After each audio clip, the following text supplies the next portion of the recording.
Hello and welcome. I am so glad you have found your way here to Sleep Tales. Find a comfortable place to rest. Allow the noise of your day to soften and fade. There is nothing for you to do right now except breathe and listen. Let this story be a gentle boat to carry you across the quiet water toward a peaceful and deep sleep. Maeve's life in the city had become a collection of harsh sounds. The scream of a siren in the deep night, the angry shout of a car horn in traffic that never moved, the constant, meaningless chatter of a television in the next apartment, its noise bleeding through the thin walls. Even silence was not silent. It was filled with the low hum of refrigerators and the distant rumble of the subway, a vibration she felt deep in her bones. Her world had shrunk to the size of her small apartment, a gray box in a building of other gray boxes, all stacked high into a sky that was rarely blue. The memories that lived in that box were heavy. They did not shout. They whispered. They were in the empty space on the pillow next to her, in the coffee cup she no longer set out in the morning, in the silence that answered her when she came home from work. The city, once a place of promise, now felt like a cage of noise and ghosts. The decision to leave was not a sudden storm. It was a slow tide, rising within her over many months. One day, she saw a picture of a lighthouse in an old book. It was a simple, stark photograph. A white stone tower on a dark rock, surrounded by a wild sea. The image did not let her go. It represented everything her life was not. Solid, simple, singular in its purpose. It stood alone, but it was not lonely. It was a guide. It was a light. She found the advertisement by chance, tucked away in a small publication. Keeper wanted for Whisperwind Shoal Lighthouse. Remote posting. Supplies delivered monthly. Experience not necessary. A quiet disposition is essential. A quiet disposition. The words felt like they were written just for her. Packing was a simple act of letting go. She opened her closet and looked at the clothes that belonged to her city life, the stiff office shirts, the dresses for parties she no longer wanted to attend, the shoes that clicked loudly on pavement. She left them all. She packed only the things that felt real. 3 pairs of thick wool socks, 2 heavy sweaters, 1 gray, and 1 the color of the deep sea. Sturdy boots with thick soles made for walking on uneven ground. A few soft cotton shirts. She packed a small wooden box filled with her favorite teas. She packed a handful of books, their pages soft and worn from many readings. Stories of quiet lives and distant places. She packed a thick, empty journal and a single pen. That was all. She looked around the apartment one last time. A ghost of a life that was no longer hers. She did not feel sad. She felt a quiet, hopeful emptiness. She closed the door without looking back, and the click of the lock was the first sound of her new freedom. The train ride was a long, slow exhale. She found a seat by a large window and watched the city begin to crumble away. The tall, gray buildings gave way to smaller, wider houses. The houses gave way to green fields, stitched together with old stone walls. The green fields gave way to the wide, open coast. The air inside the train was warm and smelled of old fabric and coffee. But each time the train stopped at a small country station, she could smell the promise of the sea on the air, a clean, salt scent that was like nothing she had ever known. She watched the landscape change. She watched the light change. The sun was low in the sky, turning the clouds pink and gold. Her reflection in the window was a pale, transparent thing, and for the first time, she could see the sky right through herself. The rhythmic clatter of the train on the tracks was a soothing sound, a lullaby of forward motion. It was the sound of leaving. It was the sound of beginning. The last town was a small, quiet place nestled in a curve of the bay. The houses were painted bright colors like hardy flowers clinging to the rock. The air was thick with the smell of salt and drying fishing nets. At the end of a long stone pier, an old man was waiting for her. He stood beside a small, sturdy boat that bobbed gently in the water. This was Silas. He was exactly as the agency had described him, a man of the sea. His face was a map of lines carved by sun and wind. His eyes were the pale blue of a winter sky. He did not smile, but his eyes were not unkind. He nodded at her once. "Maeve," he said. His voice was rough, like stones rolling in the surf. "Silas," she replied. He took her single trunk from her without a word and placed it carefully in the center of the boat. He did not ask her why she was going to the lighthouse. He did not ask her what she was running from. He seemed to understand that the sea was a place people came to for their own quiet reasons. His silence was a gift. It was a comfortable, solid thing, not the empty, aching silence of her apartment. The boat ride was a journey between worlds. The little engine of the boat made a low, steady sound as they pulled away from the shore. The colorful houses of the town grew smaller and smaller until they were just a bright line between the green land and the gray water. Then they too disappeared. There was only the sea. The water was a deep, shifting gray-green. The waves rose and fell in a slow, powerful rhythm. A fine mist of sea spray touched her face, cool and clean. It tasted of salt. Gulls cried out overhead, their wings stark white against the darkening sky. Maeve pulled her sweater tight around her and watched the horizon. For a long time, there was nothing. Just water and sky melting together in the twilight. Then Silas pointed a weathered hand toward the east. "There she is," he said. At first, it was just a pinprick of light, flashing in the distance.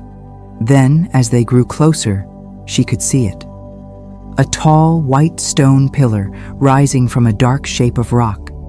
The lighthouse on Whisperwind Shoal. It stood alone, miles from anything. It looked strong. It looked eternal. As the boat drew nearer, she could see the details. The huge glass windows at the very top where the light lived. The iron railing that circled it like a crown. The smaller stonekeeper's house attached to its base, tucked in like a child holding its mother's hand. The lighthouse was bigger than she had imagined. It was more real. It was not just a picture in a book anymore. It was her home. Silas guided the boat expertly through the churning water near the rocks, into a small, sheltered cove where a short stone jetty had been built. He tied the boat securely. He lifted her trunk onto the jetty. The stone was solid and steady under her feet after the gentle rocking of the boat. She took her first breath of island air. It was pure. It smelled of sea and wet rock and something wild and green. Silas looked at her. "I bring supplies the first Tuesday of every month," he said. "If you need me before then, there is a radio, but it is only for emergencies." She nodded, understanding. He turned to get back in his boat. "Silas," she said, and he paused. "Thank you." He just nodded again, a small, quick dip of his head, and then he was gone. The sound of his boat's engine faded into the evening, leaving behind a profound and complete silence. Maeve stood on the jetty for a long time, just her and the lighthouse and the sea. She was alone, truly alone, and a small, quiet feeling of peace began to settle in her heart. Chapter 1. The Sound of Solitude. Maeve pushed the heavy blue door shut, and the world she had known disappeared. The sound it made was not a sharp click or a modern snap of a lock. It was a deep, resonant thud of thick wood meeting solid stone. The sound seemed to travel down through the stone floor and up through the spiraling walls of the tower, a final, definitive note that announced the beginning of her new life. For a single, long moment, the silence that followed was absolute. It was a physical presence, a thick, cool blanket that settled over her, pressing gently on her eardrums. In the city, silence had always been a lie, a brief pause between the scream of a siren and the rumble of a distant train. It was an absence of noise. But this was different. This was not an absence of anything. It was a presence. The silence of the lighthouse was ancient and full. It was the quiet of deep places, of stone and sea and sky. She stood perfectly still just inside the door, her single trunk resting on the stone floor beside her, and she simply listened. She let the profound quiet wash over her, cleaning out the corners of her mind, sweeping away the lingering echoes of traffic and angry voices and meaningless chatter. And then, as her senses began to adjust, to sharpen in the stillness, she realized the silence was not empty at all. It was layered with a symphony of new, gentle sounds. The first she noticed was the wind. It was not a howling or a shrieking wind, but a low, soft sigh as it moved around the curved outer walls of the tower. It was the sound of the world breathing. Then she heard the sea. It was a distant, constant rhythm, a soft, shushing sound as the waves rolled over the rocks at the base of the island. It was a sound that had no beginning and no end, a timeless lullaby. In and out, in and out. It was the slow, steady heartbeat of the planet. And from high above her, so faint she almost thought she was imagining it, came another sound. A slow, metallic, and utterly dependable beat. Tick, tock, tick, tock. It was the sound of the great clockwork mechanism in the lantern room, the heart of the lighthouse itself, waiting patiently to be brought to life. These three sounds, the wind, the sea, and the clockwork heart, wove themselves together into a peaceful and unchanging song. This was the sound of solitude, and it was the most beautiful music she had ever heard. She took a deep breath. The air inside was cool and clean, carrying the scent of damp stone, a hint of salt that had seeped into the very bones of the tower over the decades, and a faint, pleasant smell of old wood and lamp oil. It was the smell of purpose, of simple, honest work. She let her eyes adjust to the dim light that filtered in from a few small, deep-set windows. The ground floor was a single, vast, circular room. The floor was made of huge gray flagstones, fitted together like a puzzle. Over the years, the passage of countless footsteps had worn a smooth, slightly paler path from the door where she stood to the base of the great spiral staircase that dominated the far side of the room. She ran the toe of her sturdy boot over the worn stone. She thought of the keepers who had come before her, walking this same path day after day, year after year. She was not the first to seek peace in this place. She was just the next in a long, quiet line. The walls were the same bare, gray stone, curving around her in a perfect, strong circle. There were no sharp corners in this place. Everything was round, solid, and smooth. Against one section of the wall stood the kitchen area, a testament to simple function. A long, thick countertop, made from a single, massive piece of dark wood, ran for several feet. She walked over to it and ran her hand across its surface. It was covered in a geography of small cuts and nicks and stains, a history of every meal that had ever been prepared in this lighthouse. She could almost feel the presence of the others who had stood here, chopping vegetables, kneading bread. A deep stone sink was set into the counter, with a single elegant brass pump next to it. It was tarnished with age and salt air, but it looked strong. Curiosity took over. She placed both hands on the cool iron handle and began to pump. For a few strokes, there was only a dry, hollow, gasping sound. Then she felt the resistance as the water began to rise from the cistern deep below the lighthouse. A moment later, a gush of perfectly clear, cold water splashed into the stone basin. She cupped her hands and took a sip. It was the best water she had ever tasted. It was pure and cold, with a faint, clean taste of minerals, of the earth itself. It was the taste of something real.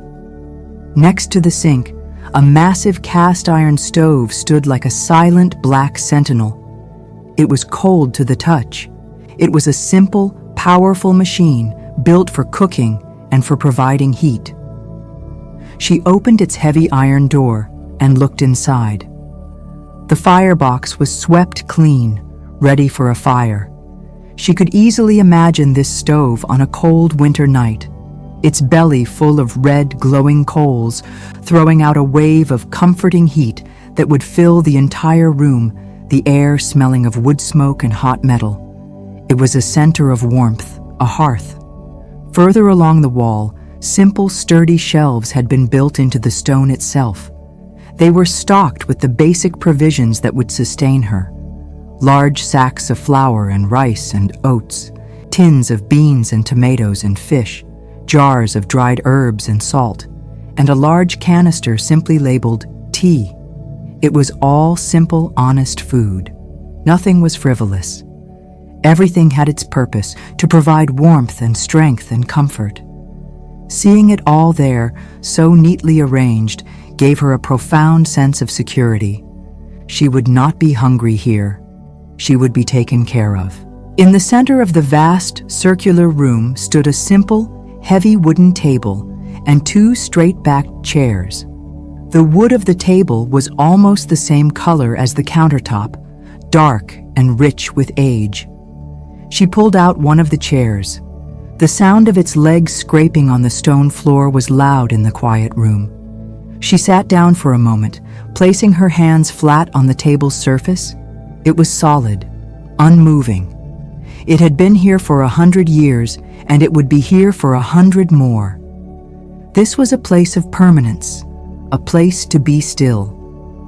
After a few minutes of just sitting, of just being, she knew it was time to explore the rest of her new home.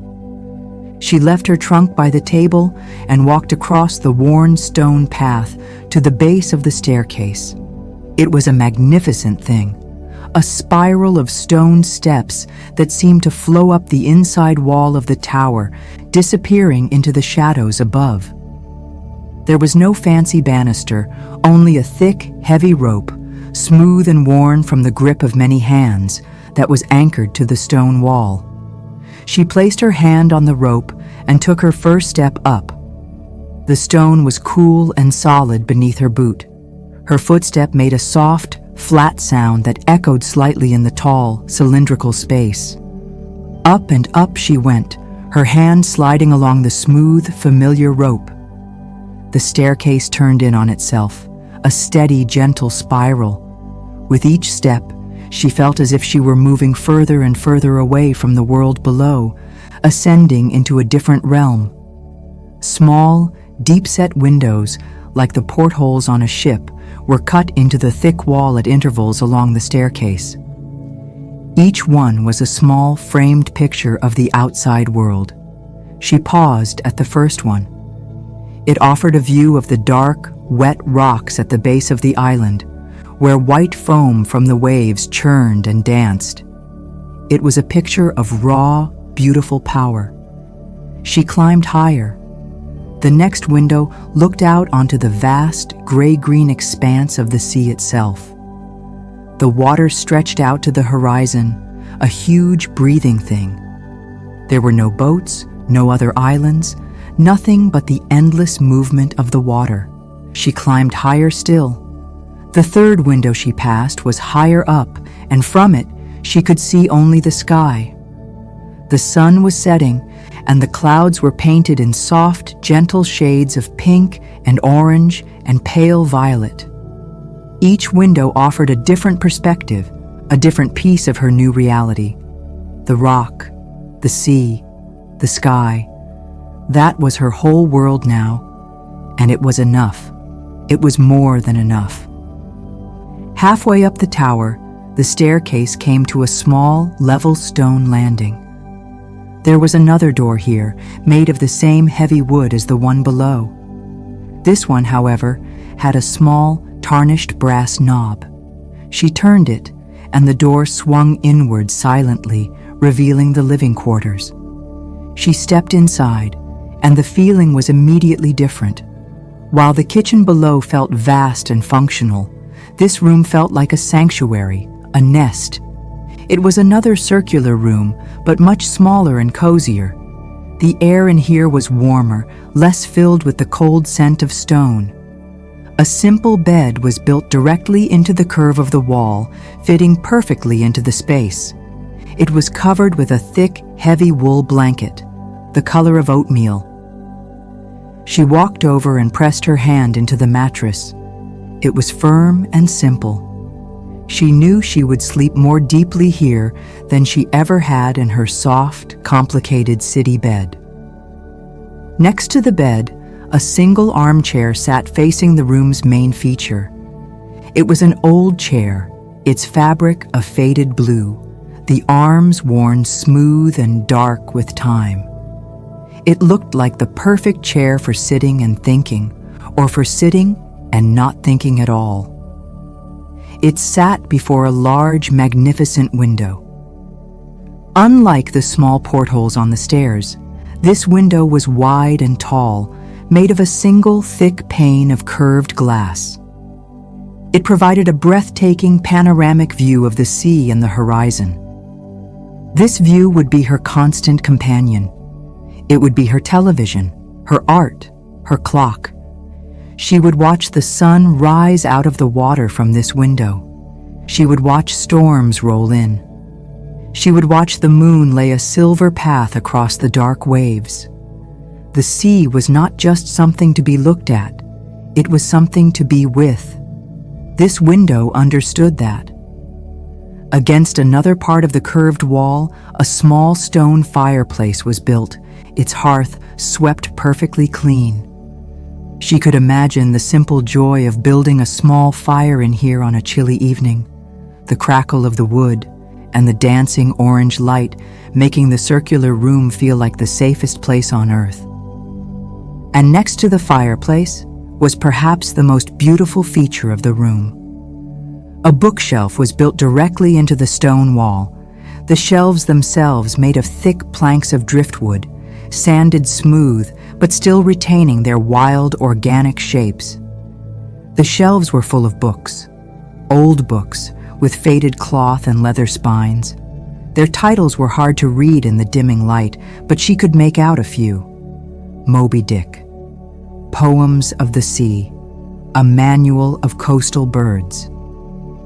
These were the books left behind by generations of keepers, a library of sea stories and practical knowledge. She gently pulled one out. It was heavy in her hands. She opened it, and the scent of old paper and dry ink filled the air. The pages were soft and yellowed with age. This was a library of ghosts, of quiet companions who had also found solace in this room. This was not just a room, it was a home. But she knew her most important work, the very reason she was here, waited for her at the very top of the tower. She reluctantly left the cozy sanctuary of the living quarters, closing the door gently behind her, and continued her ascent. The stone stairs grew narrower and steeper now, spiraling more tightly as they neared the top. Finally, the stone steps ended. Before her was a short, vertical ladder made of black iron, leading up through a square hole in the ceiling. She took a firm grip on the cold, smooth rungs and pulled herself up. She emerged into a space that was nothing short of magical. She was in the lantern room. It was a circular cage made almost entirely of glass and delicate ironwork, perched right at the very peak of the solid stone tower. It felt like being in the sky. The view was a complete 360-degree panorama of the world. Sea and sky, in every direction, as far as the eye could see. She felt a dizzying sense of height, of being suspended between the deep water below and the infinite heavens above. A narrow iron catwalk circled the outside of the glass, a place for cleaning the windows, a brave perch in the middle of the air. And in the absolute center of this glass cage, on a massive, ornate pedestal of polished brass, stood the source of the lighthouse's power and purpose, the great Fresnel lens. It took her breath away. It was a towering, beehive-shaped structure of pure, shimmering glass, taller than she was.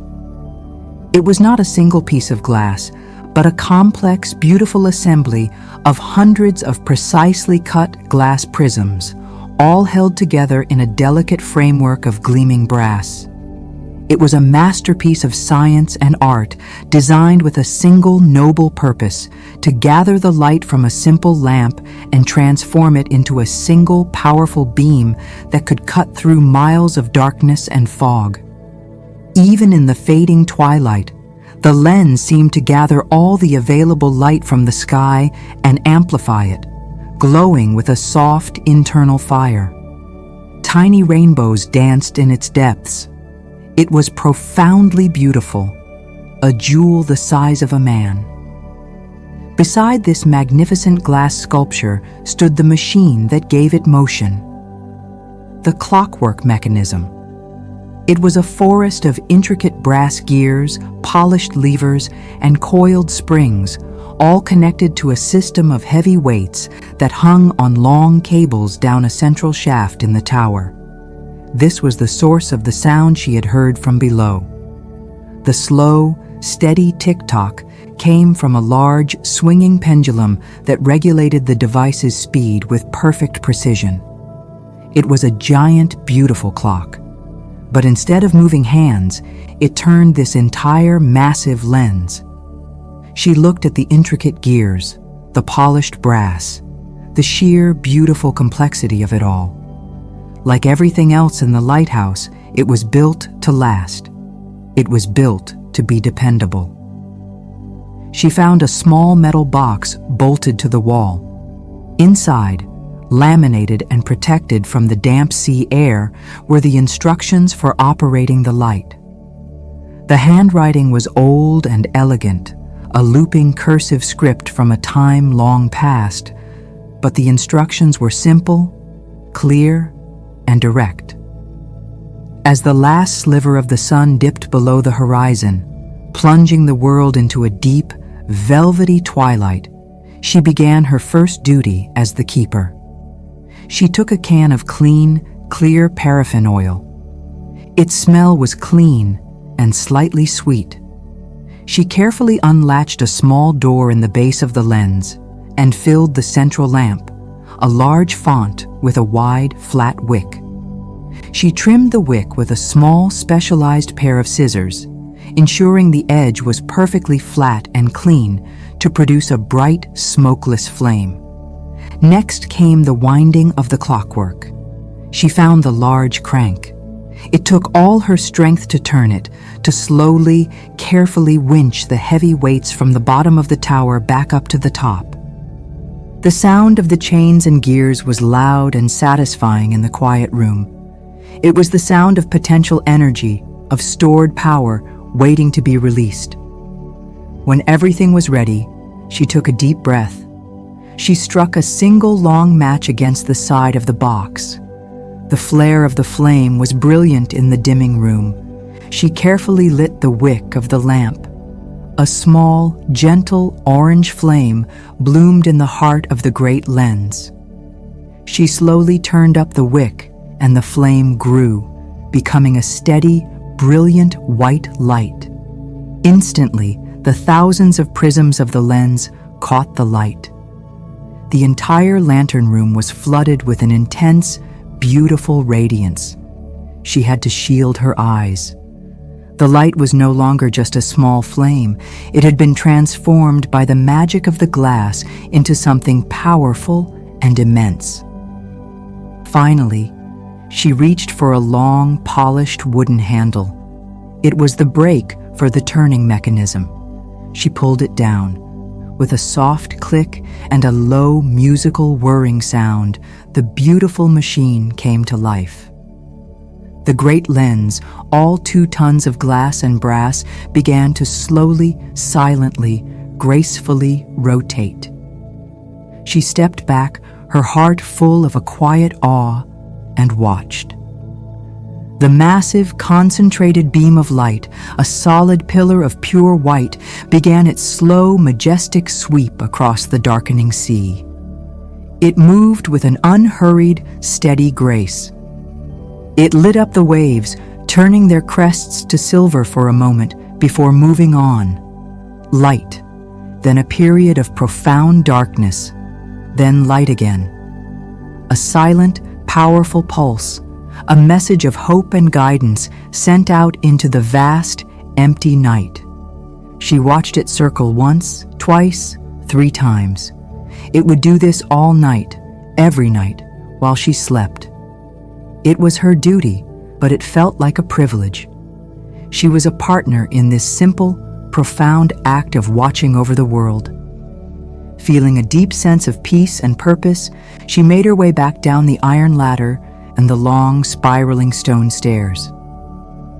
The tick-tock of the mechanism above was her companion on the descent. Back in her cozy living quarters, the rhythmic flash of the light swept past her large window every minute. It was not a harsh or intrusive light. It was a gentle, reassuring pulse.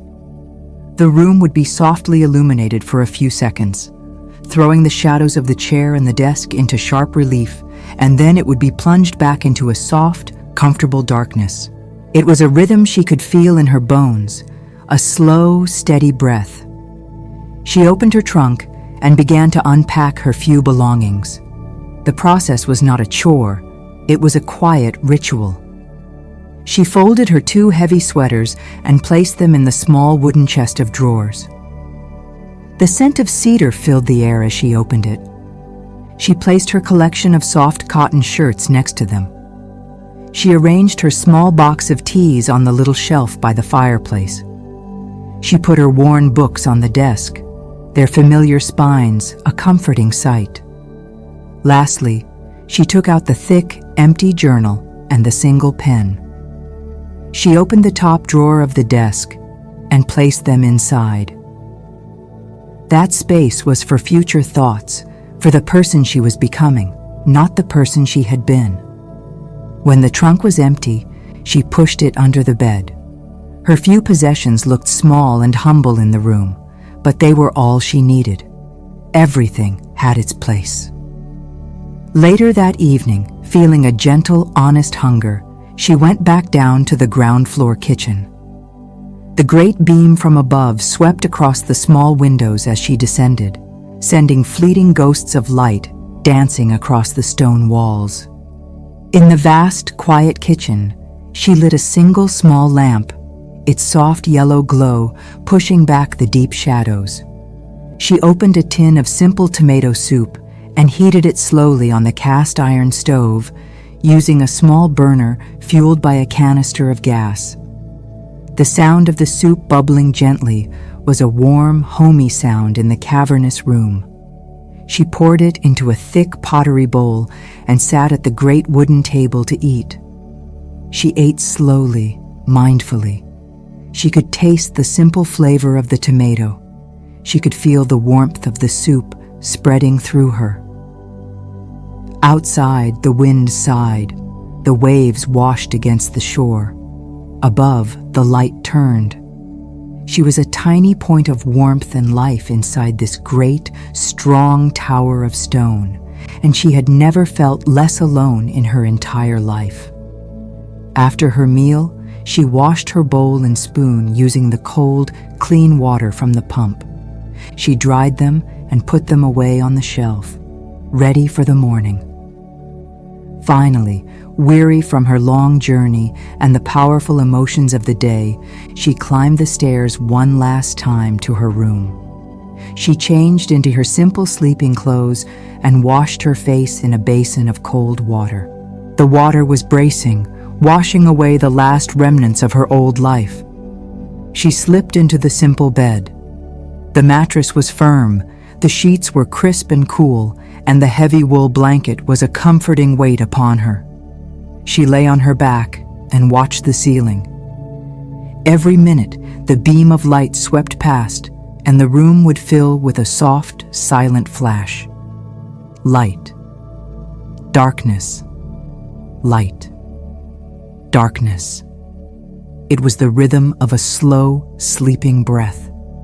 The anxious thoughts that had been her constant companions for years, the endless loops of worry and regret, had no room to exist here. They were smoothed away by the simple, powerful realities of her new world.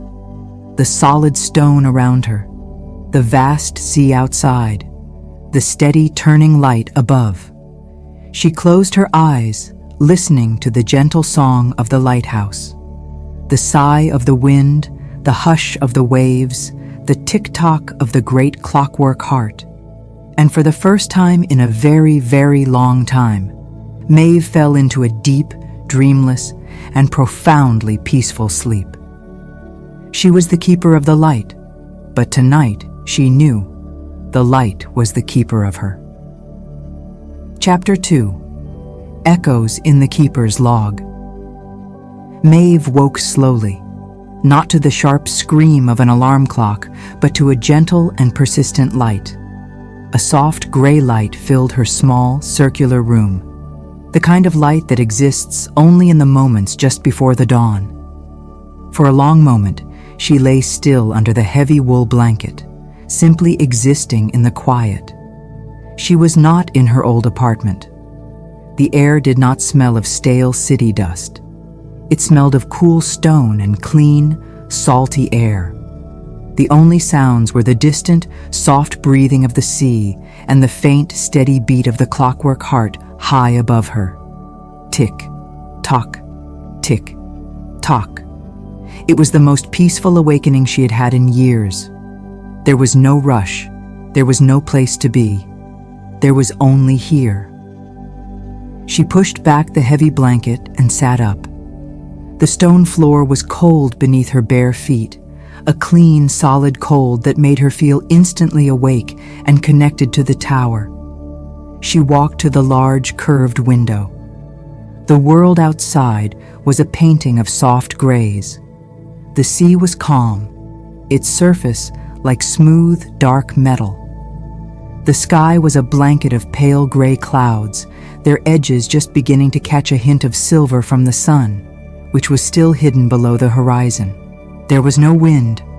The world seemed to be holding its breath, waiting for the day to begin. She stood there for a long time, watching the slow, almost invisible brightening of the sky. This was her clock now. The sun, the light, the tides. A natural, unhurried rhythm that her own body seemed to recognize and welcome. Her first task of the day was warmth. She went down the spiraling stone stairs, her footsteps soft in the morning stillness. In the vast, cool kitchen on the ground floor, she went to the great cast-iron stove. She had found a neat pile of dry kindling and chopped wood left for her in a stone alcove. She opened the heavy door of the stove and began to build her first fire. The task was slow and deliberate. She laid a foundation of crumpled paper, then a careful lattice of small dry twigs. On top of that, she placed a few larger pieces of wood. She struck a match, the small flare of light seeming impossibly bright in the dim room. She touched it to the paper. A small, hesitant flame appeared, then another. The flames grew, licking at the dry twigs, which began to crackle and pop softly. A thin ribbon of pale gray smoke rose and was drawn up the stove's chimney. She gently closed the iron door, leaving a small vent open to give the new fire air. The stove began to make a soft, happy rumbling sound as the fire took hold. A gentle wave of warmth began to spread out from it, pushing back the morning chill. It was a simple, satisfying act. She had created warmth. She had created a hearth. While the fire grew, she filled a heavy kettle with the cold, clear water from the pump and set it on the stove to heat. From the shelves, she took down a simple pottery bowl and the large sack of oats. She measured out a scoop of the dry, pale flakes into her bowl. The smell was clean and earthy. When the kettle began to whistle, a cheerful, piercing sound in the quiet kitchen, she poured the hot water over the oats. She sat at the great wooden table, the same table where she had eaten her soup the night before, and slowly ate her simple breakfast. The porridge was warm and nourishing. It was not exciting. It was not fancy. It was real. It was fuel for the day's work. As she ate, she looked out of the small, deep-set window near the table. The sky was now a soft, pale blue, and the surface of the sea was beginning to sparkle as the sun finally rose above the edge of the world. She ate slowly, without a book or a screen to distract her. She just ate and watched the day begin. After she had washed her bowl and spoon and left them to dry, she knew it was time for her main duty: tending to the light. She began the long climb up the spiral staircase. The stones were still cool. Her hand slid along the worn, smooth rope that served as a handrail. She passed the living quarters, her small, cozy nest, and continued to climb up into the highest part of the tower. She climbed the final iron ladder and emerged into the lantern room. The morning light flooded the glass-walled space, making it feel even more like a perch in the sky. The great lens was still, its rotation stopped by the same clockwork that automatically engaged a break when the sun rose. The lamp inside was out, having extinguished itself as its fuel ran low, also by design. But the brilliant white light of the morning sun was now pouring through the hundreds of prisms, and the entire lens was a cascade of shimmering rainbows. It was breathtakingly beautiful. Her job today was simple but essential. The lens had to be perfectly clean. Any speck of dust, any film of salt from the sea spray could diminish the power of the light, could make its life-saving beam just a little bit weaker. She found the keeper's cleaning supplies in a dedicated wooden chest. There were soft, clean linen cloths, a special, gentle cleaning solution in a small bottle, and a chamois leather for a final, perfect polish. She started with the brass framework that held all the glass prisms in place. She polished the brass with a soft cloth, working in slow, circular motions. The dull, tarnished metal slowly began to gleam, transforming into a warm, golden color that shone in the sunlight. She worked methodically, starting at the bottom and moving her way around the huge structure, polishing every single piece of brass until it looked like new. It was slow, repetitive work. It required patience. But Maeve found a deep and satisfying peace in it. The simple, focused task quieted her mind. There was only the feel of the soft cloth in her hand, the smell of the polish, and the sight of the gleaming golden brass emerging from the dullness. When the brass was done, she turned her attention to the glass itself. This was the most important part. She took a clean linen cloth and dipped it in the special cleaning solution. Then she began to clean the first prism. Each piece of glass was thick and heavy, cut to a precise angle. She cleaned its surface gently but firmly, removing the fine layer of salt and dust that had settled on it overnight. Then she took the dry chamois leather and polished the glass until it was so clear it seemed to disappear. It was like polishing a giant, flawless diamond. She worked with a focus she had not felt in years. Prism by prism, panel by panel. She cleaned the inside and the outside, reaching through the small access doors in the framework. She had to move a small wooden ladder to reach the higher parts. The work was physical. Her arms began to ache slightly, and her back felt the strain of reaching and stretching. But it was a good, honest ache. It was the feeling of having done something real, something important. As she worked, she saw the world outside through the thick, curved glass. The sea was a deeper blue now, under the full morning sun. A single small fishing boat was a dark speck on the horizon. A flock of white gulls wheeled and cried in the bright air. She was a part of this world, not just an observer.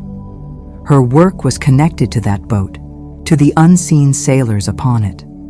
Her careful polishing was a promise to them, a promise of a clear and steady light to guide them home. It took her the entire morning.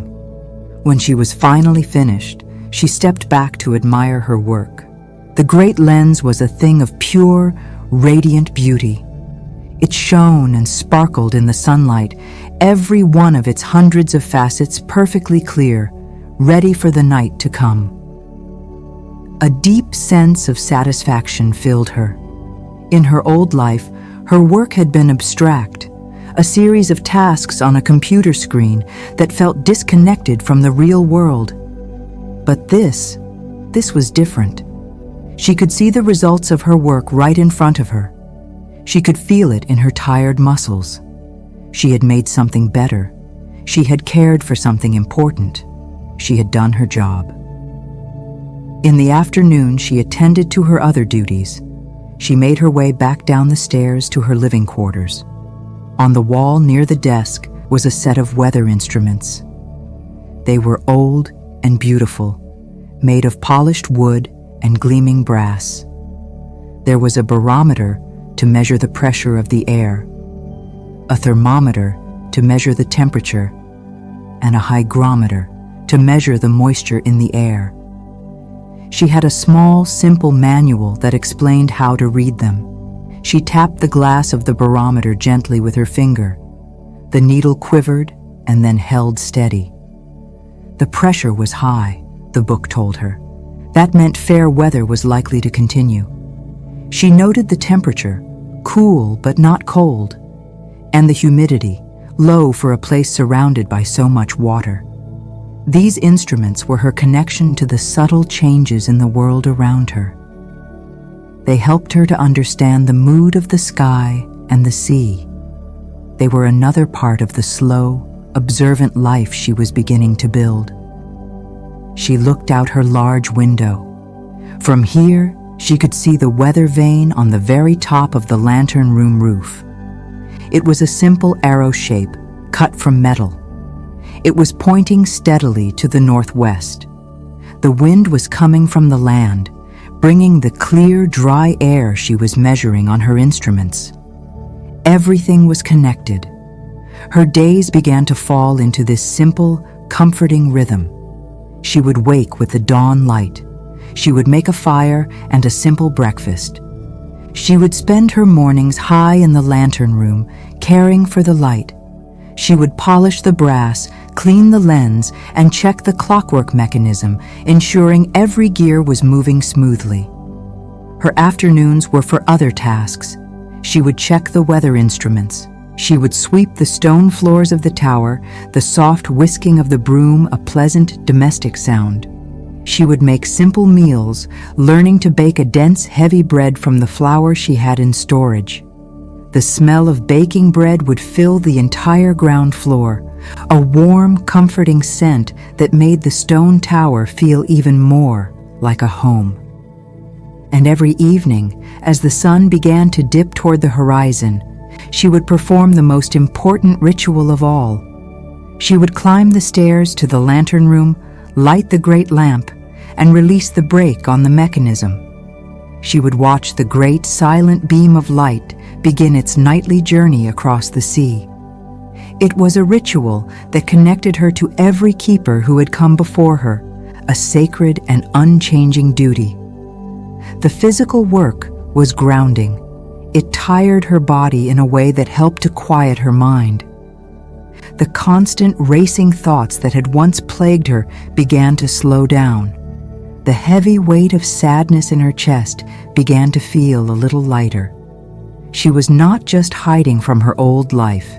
She was building a new one simple, deliberate task at a time.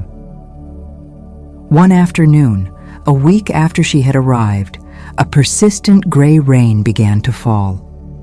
It was not a violent storm, just a steady, quiet drizzle that covered the world in a soft, misty blanket. The sea and sky melted into one another, a single shade of soft, wet gray. Outside, work was impossible. After her morning duties with the lens, she found herself with a long, quiet afternoon ahead of her. She made a pot of hot tea and took it up to her living quarters. She thought about reading one of the worn books she had brought with her, but her eyes were drawn instead to the bookshelf built into the stone wall. She had been so busy with her new duties that she had not yet taken the time to properly explore it. She ran her fingers along the spines of the old books. Their covers were warped and stiff from years of damp sea air. She pulled one out. Its title was The Geology of the Coastline. It was filled with detailed maps and diagrams of rock formations. Another was a thick, heavy book on identifying different kinds of knots. A third was a collection of old sea shanties, songs for lonely sailors. It was a library of practicality and of the sea. And then she saw them. On the very bottom shelf, tucked away almost out of sight, was a row of identical books. There were dozens of them, all bound in the same thick, dark leather. They had no titles on their spines, only small, tarnished brass plates with a year etched into each one. The first one read 1887, the one next to it 1888. The row continued year after year, all the way up to the middle of the last century. These were the keeper's logbooks, a complete history of this lighthouse, of this small, solitary island, written by the people who had lived here. A feeling of quiet excitement, of reverence came over her. This was not just a collection of books. This was a collection of lives. She chose the very first one, the one marked 1887. It was heavy in her hands. The leather cover was smooth and cool to the touch, worn soft at the edges from years of handling. She took it over to her armchair by the large window. The rain whispered against the thick glass. She settled into the chair, her warm cup of tea on the small table beside her, and opened the book. The sound of the old, stiff cover creaking open was loud in the quiet room. The first page was thick, creamy paper, slightly yellowed with age. At the top of the page, in beautiful, elegant, looping handwriting, were the words, "The log of the Whisperwind Shoal Lighthouse." Below it was the first entry. October 12th, 1887. The light is lit. May it guide them safely home. A. Fleming, Keeper. The ink was a faded brown color, but the words were clear. She read them again. A. Fleming, the first keeper. He had sat in this tower, perhaps in this very room, and written these words on his first night. She felt a sudden, powerful connection to him, a bridge across more than 100 years of time. She turned the page. The entries that followed were short, factual, and written in the same neat hand. They recorded the simple, essential details of a keeper's life. October 13th. Wind from the northwest, strong. Sea is rough. Polished the lens glass. No ships sighted. October 14th. Heavy mist this morning, cleared by noon. Saw the schooner Sea Serpent pass north.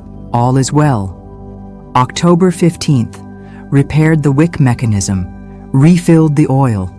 The gulls are very loud today. She read on, page after page. The entries were a quiet rhythm of weather, work, and observation. A.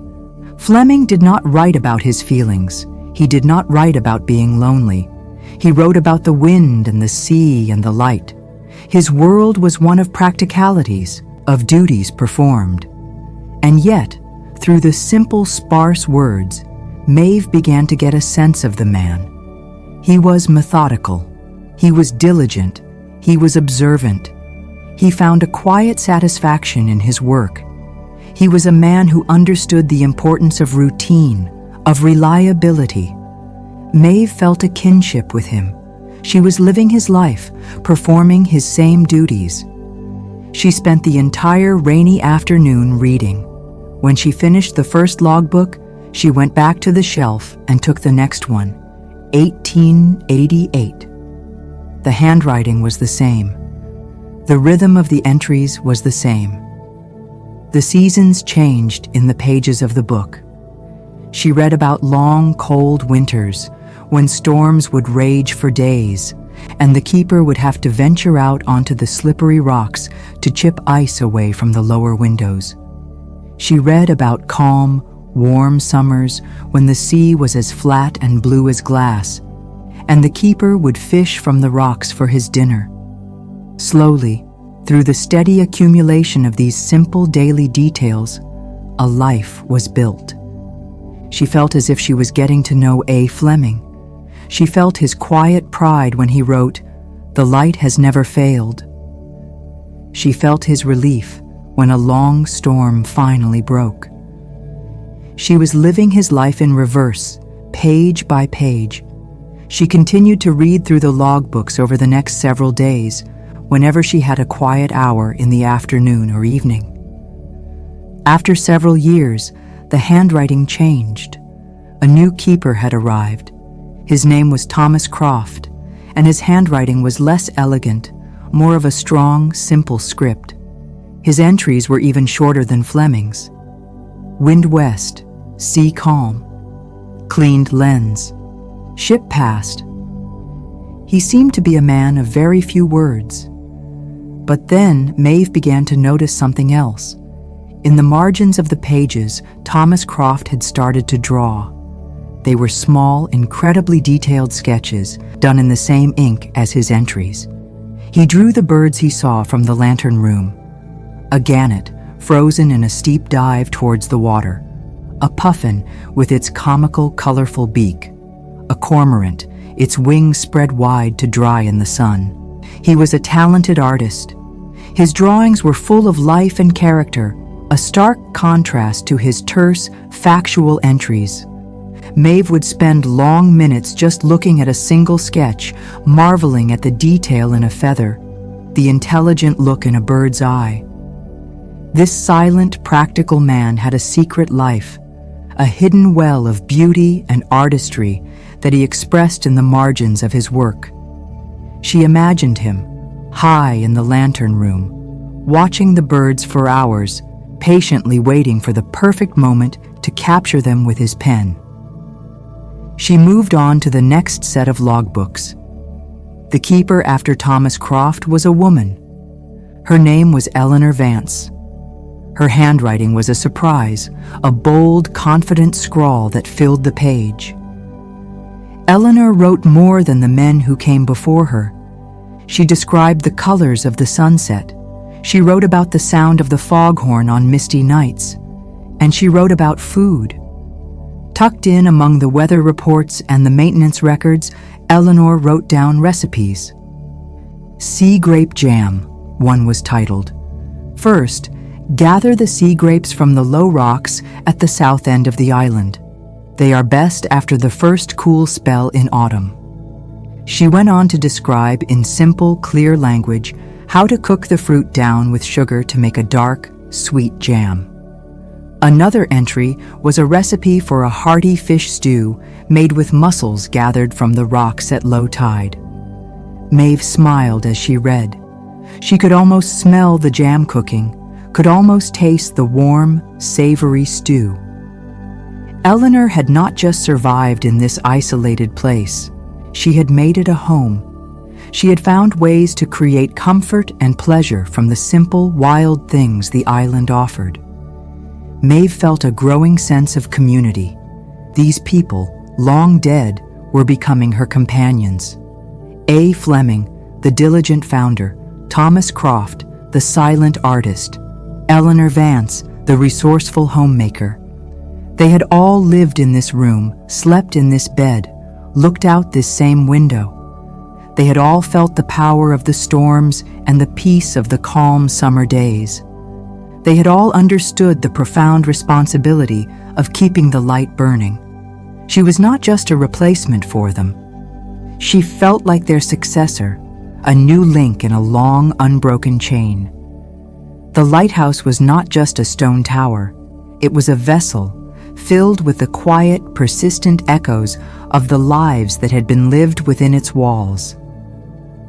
As she sat in her armchair, with an old logbook open in her lap, the rain still whispering against the glass, Maeve felt a deep and comforting sense of belonging.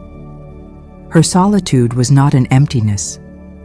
It was a space filled with the quiet, gentle ghosts of those who had come before. She was alone, but she was not on her own. Chapter 3. The Sea Post. The days continued to turn in their simple, circular rhythm, like the great lens turning high above her. Maeve's life became a quiet conversation between herself and the tower. She learned the specific groan the stovepipe made when the wind blew from the east. She learned the exact spot on the spiral staircase where a drip of water would form after a heavy rain, a single, clear drop falling every 10 seconds, a temporary water clock. She learned the personalities of the gulls, the bold one that would land on the railing outside the lantern room, the shy family that nested on the rocks below. Her world was small, but it was deep. Her senses, which had been dulled by the constant noise of the city, were now sharp and alive. She could smell rain on the air hours before it arrived. She could tell the mood of the sea just by the sound it made against the rocks, a gentle lapping for calm, a deep, heavy roar for anger. Her evenings were her time for reading, for traveling into the past. She would light a single oil lamp, its soft yellow light pushing back the shadows in her cozy living quarters, and she would sit in the worn armchair by the window. The steady, sweeping beam from the lantern room would pass by every minute, a silent, rhythmic pulse that marked the passage of her reading time. She continued her journey through the keeper's logbooks, moving forward through time, 1 year, 1 life at a time. She had finished Eleanor Vance's years of warm stews and sea grape jam and had moved into the 1920s, a time kept by a man named Henry, who wrote very little, but had a habit of pressing tiny, perfect wildflowers between the pages of the log. She would find them, decades later, their colors faded, but their delicate forms perfectly preserved, little ghosts of forgotten summers. One evening, she picked up the logbook for the year 1934. The fire in her small fireplace was crackling softly, a cheerful, living sound that made the room feel impossibly safe and warm. Outside, the autumn wind was rising, a low, mournful sigh around the tower. She opened the heavy leather book. The keeper for this time was a man named Arthur Pike. His handwriting was completely different from all the others. It was small, precise, and incredibly neat, almost like the letters in a printed book. It was the handwriting of a careful, methodical man. His entries were, like the others, mostly factual. He noted the wind speed and direction with what seemed to be scientific precision. He recorded the exact barometric pressure twice a day. He logged every ship he saw with its name and its heading. There were no drawings in the margins, no recipes tucked between the weather reports. It was a book of pure, clean data. Maeve read through the winter months. She read about a great storm in January that lasted for 4 days, where Arthur noted that a wave had thrown spray clear over the top of the lantern room glass.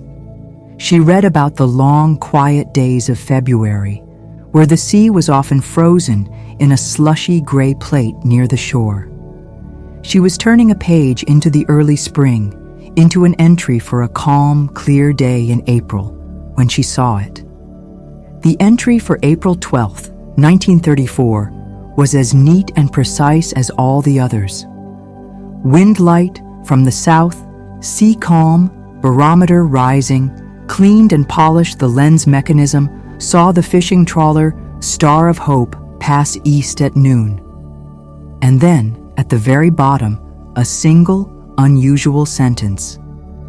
Seapost brought a question today. Sent a reply with the evening tide. Maeve stopped reading. She read the sentence again. Seapost brought a question today. Sent a reply with the evening tide. The words were strange.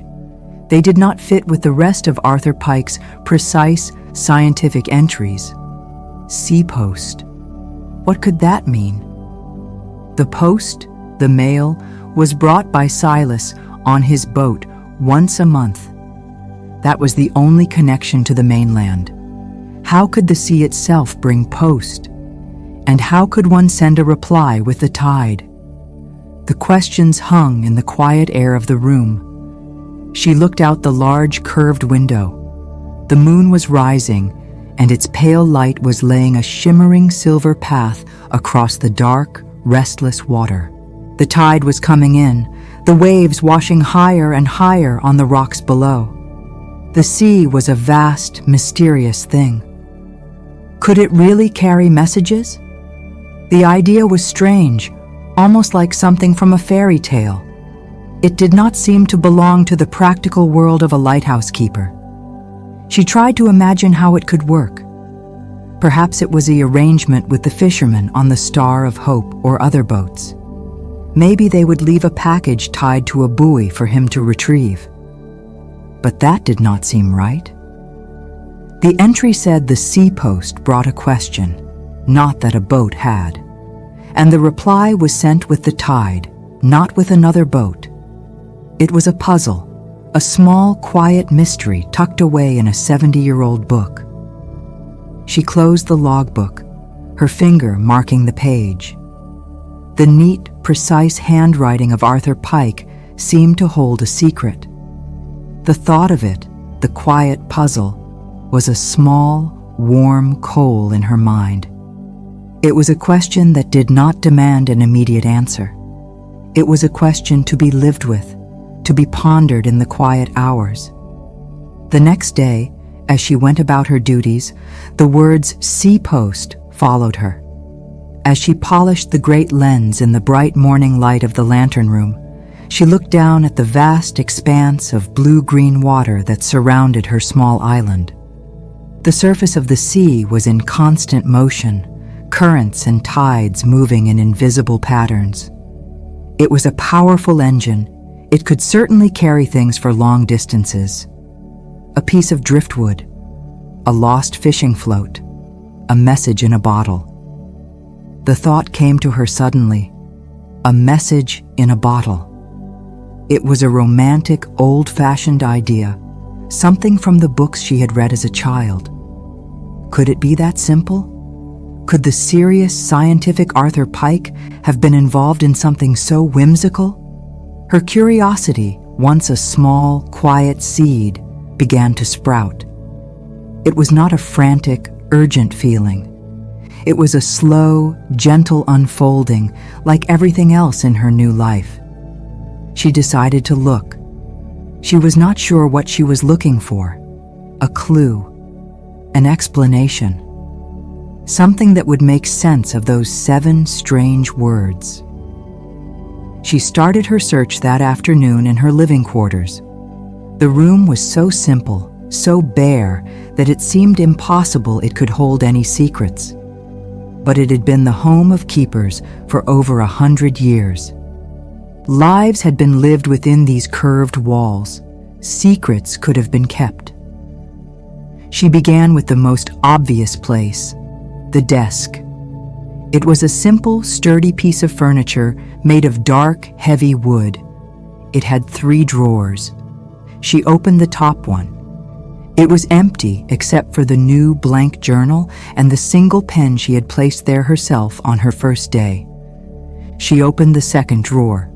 It was also empty, save for a faint scent of old ink and paper. The third, bottom drawer was deeper. She pulled it all the way out. It was empty too. But as she pushed it back in, she heard a soft, scratching sound. She pulled it out again and ran her fingers along the inside. At the very back, her fingers brushed against something taped to the underside of the drawer's top. She had to crouch down and twist her head to see. It was a small, yellowed photograph. She carefully peeled the old, brittle tape away and took it out.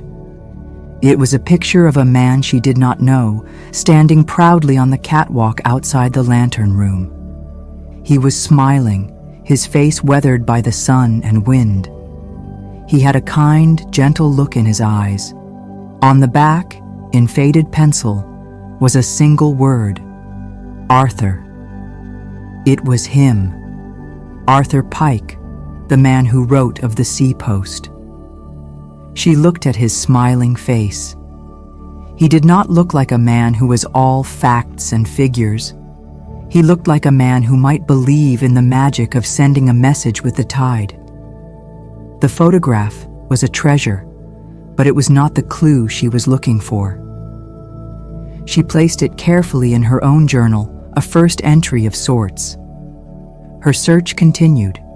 She looked in the small wooden chest of drawers where she kept her clothes. The drawers were clean and empty except for her own few things. She ran her hands along the inside of the chest, feeling for any loose panels or hidden compartments. There was nothing. She turned her attention to the bookshelf built into the stone wall. She took down every single book, one by one. She shook them gently, hoping a forgotten piece of paper, a letter, a note might fall out. Nothing did. She ran her hands over the bare shelves, made of smooth driftwood, and over the stone at the back of the bookshelf. It was all solid, cold, and unmoving. The room was just a room, simple, honest, without secrets. She was beginning to think she had imagined the whole thing, that the phrase was just some private code Arthur had for himself, its meaning lost to time. Days passed. The thought of the Sea Post remained, a gentle hum in the back of her mind. She continued her daily rhythms, the light, the weather, the bread, the fire, the quiet turning of the days. The island was her whole world, and she was learning its every inch. She learned which rocks were slippery with green algae and which were safe to walk on. She learned where the small, hardy sea pinks grew, their bright pink flowers a splash of color against the gray stone. She learned the shape of every tide pool, each one a perfect, tiny world filled with strange and beautiful creatures. She was at peace. The mystery did not torment her. It was just a part of the quiet tapestry of her new life. Then, one cold evening, the answer came to her. She was tending the fire in her fireplace. The wind was blowing hard outside, and the flames in the hearth danced and leaped, throwing flickering orange shadows across the curved walls of her room. The fire had burned down to a bed of glowing red embers, and it needed more wood. As she reached for a new log, she noticed that the hearth needed to be swept clean of the fine gray ash that had collected there. She took the small, stiff brush and the iron dustpan that hung on a hook beside the fireplace. She knelt on the warm stone floor in front of the hearth. The heat from the embers was a comforting presence on her face. She began to sweep the ash carefully, the soft whisking sound a gentle counterpoint to the howling of the wind outside. As she swept near the back of the fireplace, her brush knocked against one of the stones that formed the back wall of the hearth. It made a slightly different sound. Not the solid, flat sound of stone, but a hollow, deeper sound. She paused, brush in hand. She tapped the stone again, this time with her knuckle. It was definite. The sound was hollow. Her heart began to beat a little faster. She looked closely at the stone. It was a simple, flat, gray stone, just like all the others that made up the fireplace. But now that she was looking for it, she could see a very faint, almost invisible line around its edges, where the mortar seemed just a little bit different, a little less permanent. She pushed at it with her fingers. It did not move. It was wedged in tight. She went to the kitchen and came back with a sturdy knife. Carefully, she worked the tip of the knife into the thin crack at the edge of the stone. She wiggled it gently back and forth. A few crumbs of dry, old mortar fell away. She worked her way around the stone, chipping away at the old mortar until the stone felt just slightly loose in its setting. She put the knife down. She pressed her palms flat against the stone and pushed. It moved. Just a fraction of an inch, but it moved. With her heart pounding now, a slow, heavy drum in her chest, she worked her fingers into the gap she had made and pulled.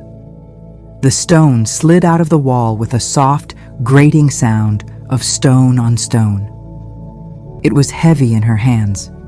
She placed it carefully on the hearth beside her. Behind it was a dark, square hole, a small hidden cavity, dry and protected within the massive stone structure of the tower. And inside the darkness, she could see the shape of something. It was a box, a wooden box. She reached into the cool, dark space. Her fingers touched the rough, dry surface of old wood. She gripped the box and slid it out into the warm, flickering light of the fire. She sat back on her heels on the stone floor, the box resting on her knees. It was a simple, rectangular box made of a dark, plain wood. It was not locked. It had no fancy carvings. It was a simple, functional thing, built to hold something safe. The wood was old and dry, and it smelled faintly of salt and wood smoke. For a long moment, she just sat there, looking at it. The wind howled outside. The fire crackled beside her. The beam of light swept past her window, a silent, passing ghost. She was holding a secret. She was holding the answer to the puzzle. With a slow, deliberate movement, she lifted the lid of the box. It opened with a soft, woody creak. She looked inside. The box was filled with something that looked like dried, brown seaweed, a soft, springy nest to protect whatever was inside. And nestled in the seaweed, lying side by side, were bottles. Small glass bottles of different shapes and sizes. Some were clear glass, some were brown, some were a pale sea green. There were perhaps a dozen of them in the box. Each one was sealed with a tight-fitting cork, and the corks were covered in a thick layer of dark, hardened wax to make them completely waterproof. And inside every single bottle, she could see a small, tightly rolled up piece of paper. Her breath caught in her throat. Sea post. It was real. This was the sea post. Her hands were trembling slightly as she reached into the box and lifted out one of the bottles. It was made of clear glass, and it was cool and smooth to the touch.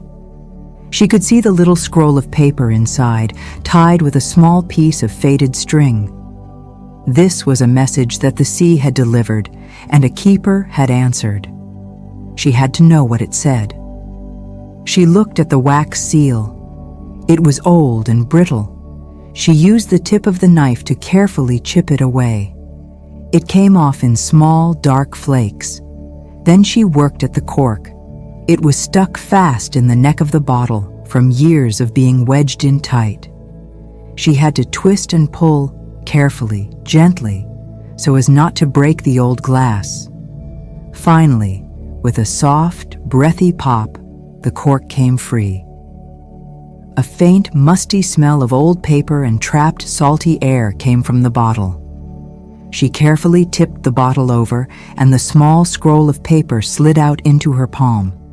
Her fingers felt clumsy as she tried to untie the small, fragile piece of string. The knot was tight. She finally managed to work it loose. She carefully, gently unrolled the paper. It was stiff and yellowed with age, and it threatened to crumble at the edges. She flattened it out on her knee in the warm firelight. The handwriting on the paper was messy, a looping, untidy scrawl, written in faded black ink. The words were simple. There were no names, no dates, no places. Just the words. The message said, "I feel like a ship that has lost its anchor. I am just drifting. Is there any shore?" The words pierced Maeve's heart. She felt a profound and sudden empathy for this unknown person from long ago. She understood this feeling, the feeling of being lost, of drifting without purpose. It was the very feeling that had driven her to this lighthouse. This was not a message of idle curiosity. This was a message of deep and abiding loneliness, a cry for help thrown out into the vast, indifferent ocean. She imagined someone, a man or a woman, standing on a distant beach, writing these words, sealing them in a bottle, and giving them to the waves, with only the faintest hope that someone, somewhere, might find them. She thought that was all. But then she felt something else inside the rolled-up paper. She looked closer.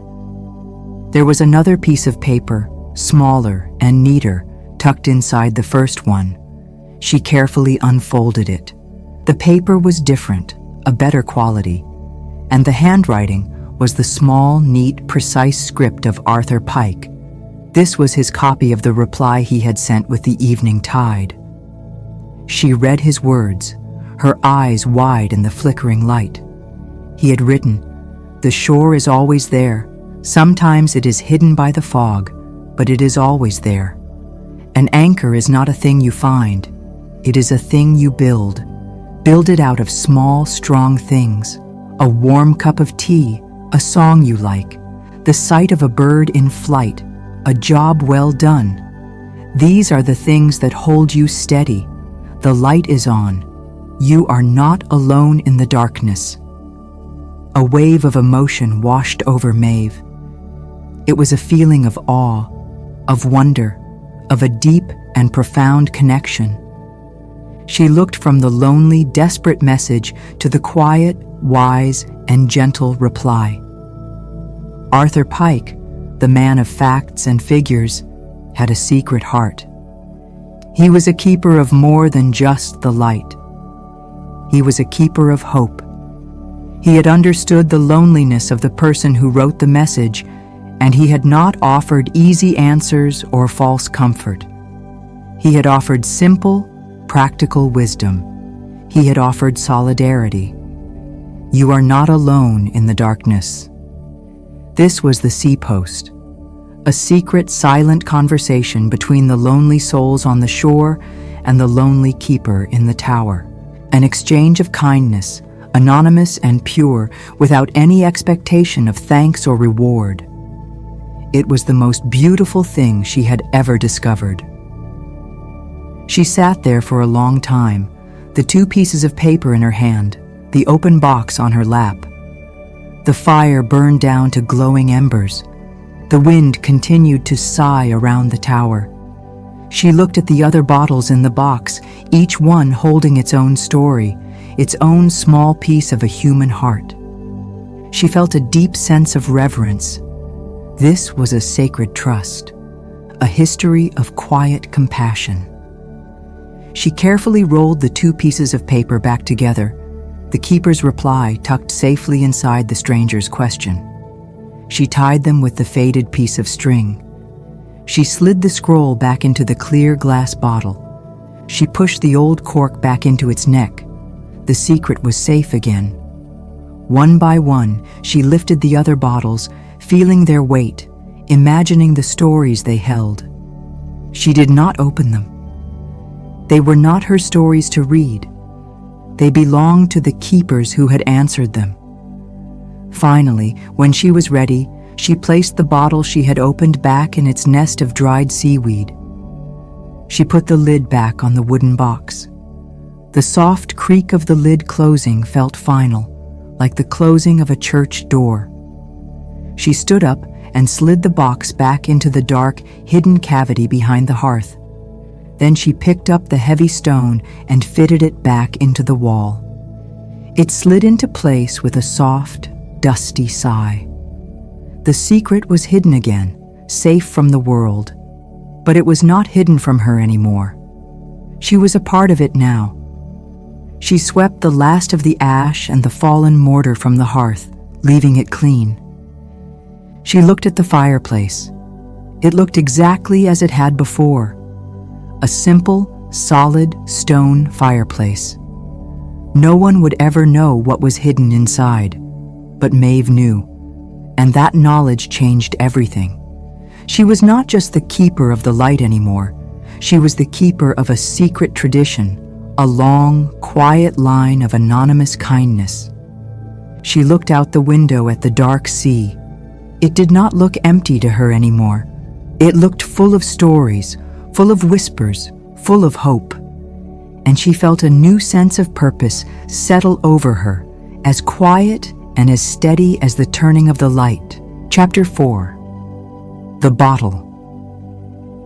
After the storm. Autumn arrived at the lighthouse not with a burst of color, for there were no trees to turn red and gold, but with a change in the quality of the light and the air. The long, gentle days of late summer gave way to a sky that was a clearer, deeper blue. The air grew crisp and carried a sharp, clean edge to it, especially in the mornings. The sea itself seemed to change its mood. Its calm, blue-green surface was now often a restless, churning gray, and the waves that washed against the rocks had a stronger, more serious voice. Maeve felt the change in her bones. She began to keep the fire in her living quarters lit for longer each day, the soft crackle of the wood and the steady, radiant heat, a constant comfort against the growing chill. She wore her thickest wool sweater as she performed her duties, the soft, familiar weight of it, a kind of hug. She had been living in the tower for several months now, and the rhythms of the place had become her own. She no longer had to think about her duties. They were a part of her, as natural as breathing. She knew the exact amount of oil the lamp needed. She knew the precise feel of the clockwork mechanism as she wound it, the point where the tension was just right. She knew the particular shine the lens had when it was perfectly clean. These simple, repetitive tasks had become a kind of meditation. They anchored her to the present moment, to the solid reality of the stone tower and the endless sea. Her past life in the city, with its noise and its sadness, felt like a story she had read about someone else, a long, long time ago. The discovery of the sea post, the box of bottles hidden in the hearth, had added a new, secret layer to her quiet life. She had not opened any other bottles. She felt it was not her place. But knowing they were there, a hidden library of loneliness and comfort, made her feel even more connected to the long line of keepers who had come before her. It was a quiet, constant hum of purpose beneath the surface of her days. One afternoon, as she was recording the day's weather in her own logbook, she noticed a dramatic change. For days, the needle on the old brass barometer had been holding steady in the fair section. But now, it had begun to move. It was dropping, slowly but surely, toward the word storm. She tapped the glass gently, a habit she had picked up from the old logbooks. The needle quivered and then dropped a little further. She went to her large, curved window and looked out at the horizon. A dark, ugly line was forming in the west, a deep, bruised purple that stood out against the pale blue of the sky. The sea below was still relatively calm, but it had a strange, oily look to it, a restless and uneasy stillness. The gulls, usually a constant, noisy presence, were gone. They had vanished, having sensed the change in the air long before her instruments could measure it. The world was holding its breath. A storm was coming, a great one. There was no fear in her heart. The tower was her shell, her fortress of stone, built to withstand the worst the sea could offer. But she felt a deep and abiding sense of respect for the power that was gathering on the horizon. This was not something to be fought. It was something to be prepared for, to be endured. She spent the rest of the afternoon in quiet, methodical preparation. She went down the long spiral stairs to the ground floor and brought up an extra supply of firewood, stacking it neatly by the hearth in her living quarters. She did the same with candles and matches, just in case. She went to her small kitchen area and filled a large jug with fresh, clean water from the pump, so she would not have to go down for it later. She checked the seals on her large window, running her fingers along the edges to ensure they were tight. She went all the way up to the lantern room and did the same for the great glass panes there, ensuring every latch was securely fastened. She topped up the oil in the lamp, filling it to the very brim, so it would have more than enough fuel to burn through a long and violent night. Her movements were calm and unhurried. Each task was a small, practical act of readiness, a way of showing respect for the storm. As evening fell, the world outside began to change. The dark line on the horizon had spread, swallowing the blue sky. The wind, which had been still all day, began to whisper. It started as a low, gentle sigh around the curved walls of the tower, a sound Maeve was used to. But then the sigh grew into a moan, a long, low sound like something in pain. The sea was no longer still. Dark, angry waves began to form, their tops streaked with white foam. Maeve lit the great lamp in the lantern room, its brilliant white light a stark contrast to the growing darkness outside. She released the brake, and the great lens began its slow, steady rotation, sending its powerful beam out into the troubled evening. It was a message of defiance, of steadfastness. No matter what the storm did, the light would continue its watch.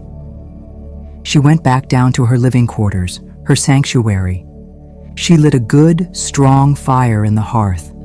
The flames leaped and danced, casting a warm, flickering orange glow across the room. She made herself a simple dinner of hot soup and the dense, heavy bread she had baked 2 days before.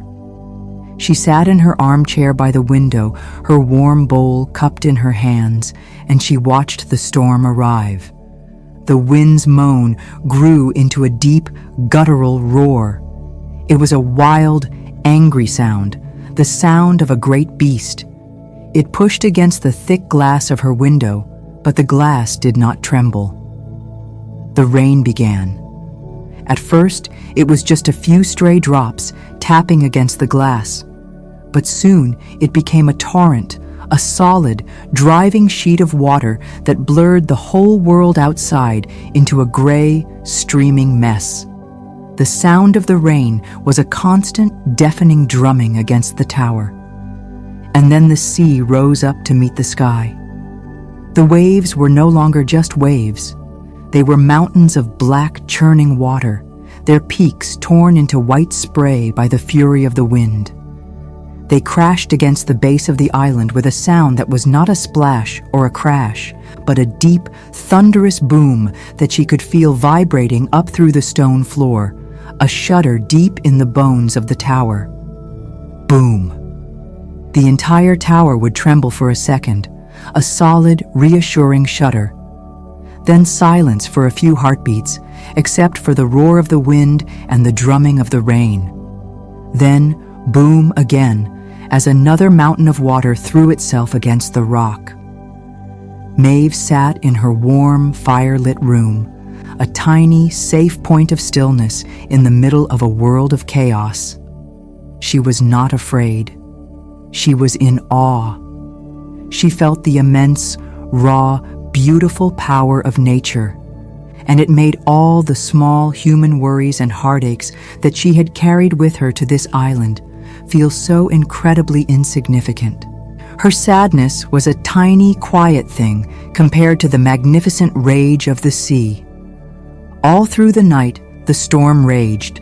Maeve did not try to sleep. She kept the fire burning brightly. She brewed herself a pot of strong, hot tea. She sat in her chair and watched and listened. The roar of the wind, the drumming of the rain, the thunder of the waves. They were a wild, powerful symphony.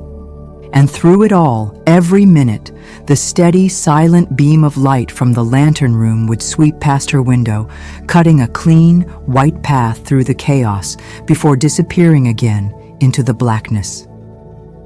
Light. Darkness. Light. Darkness.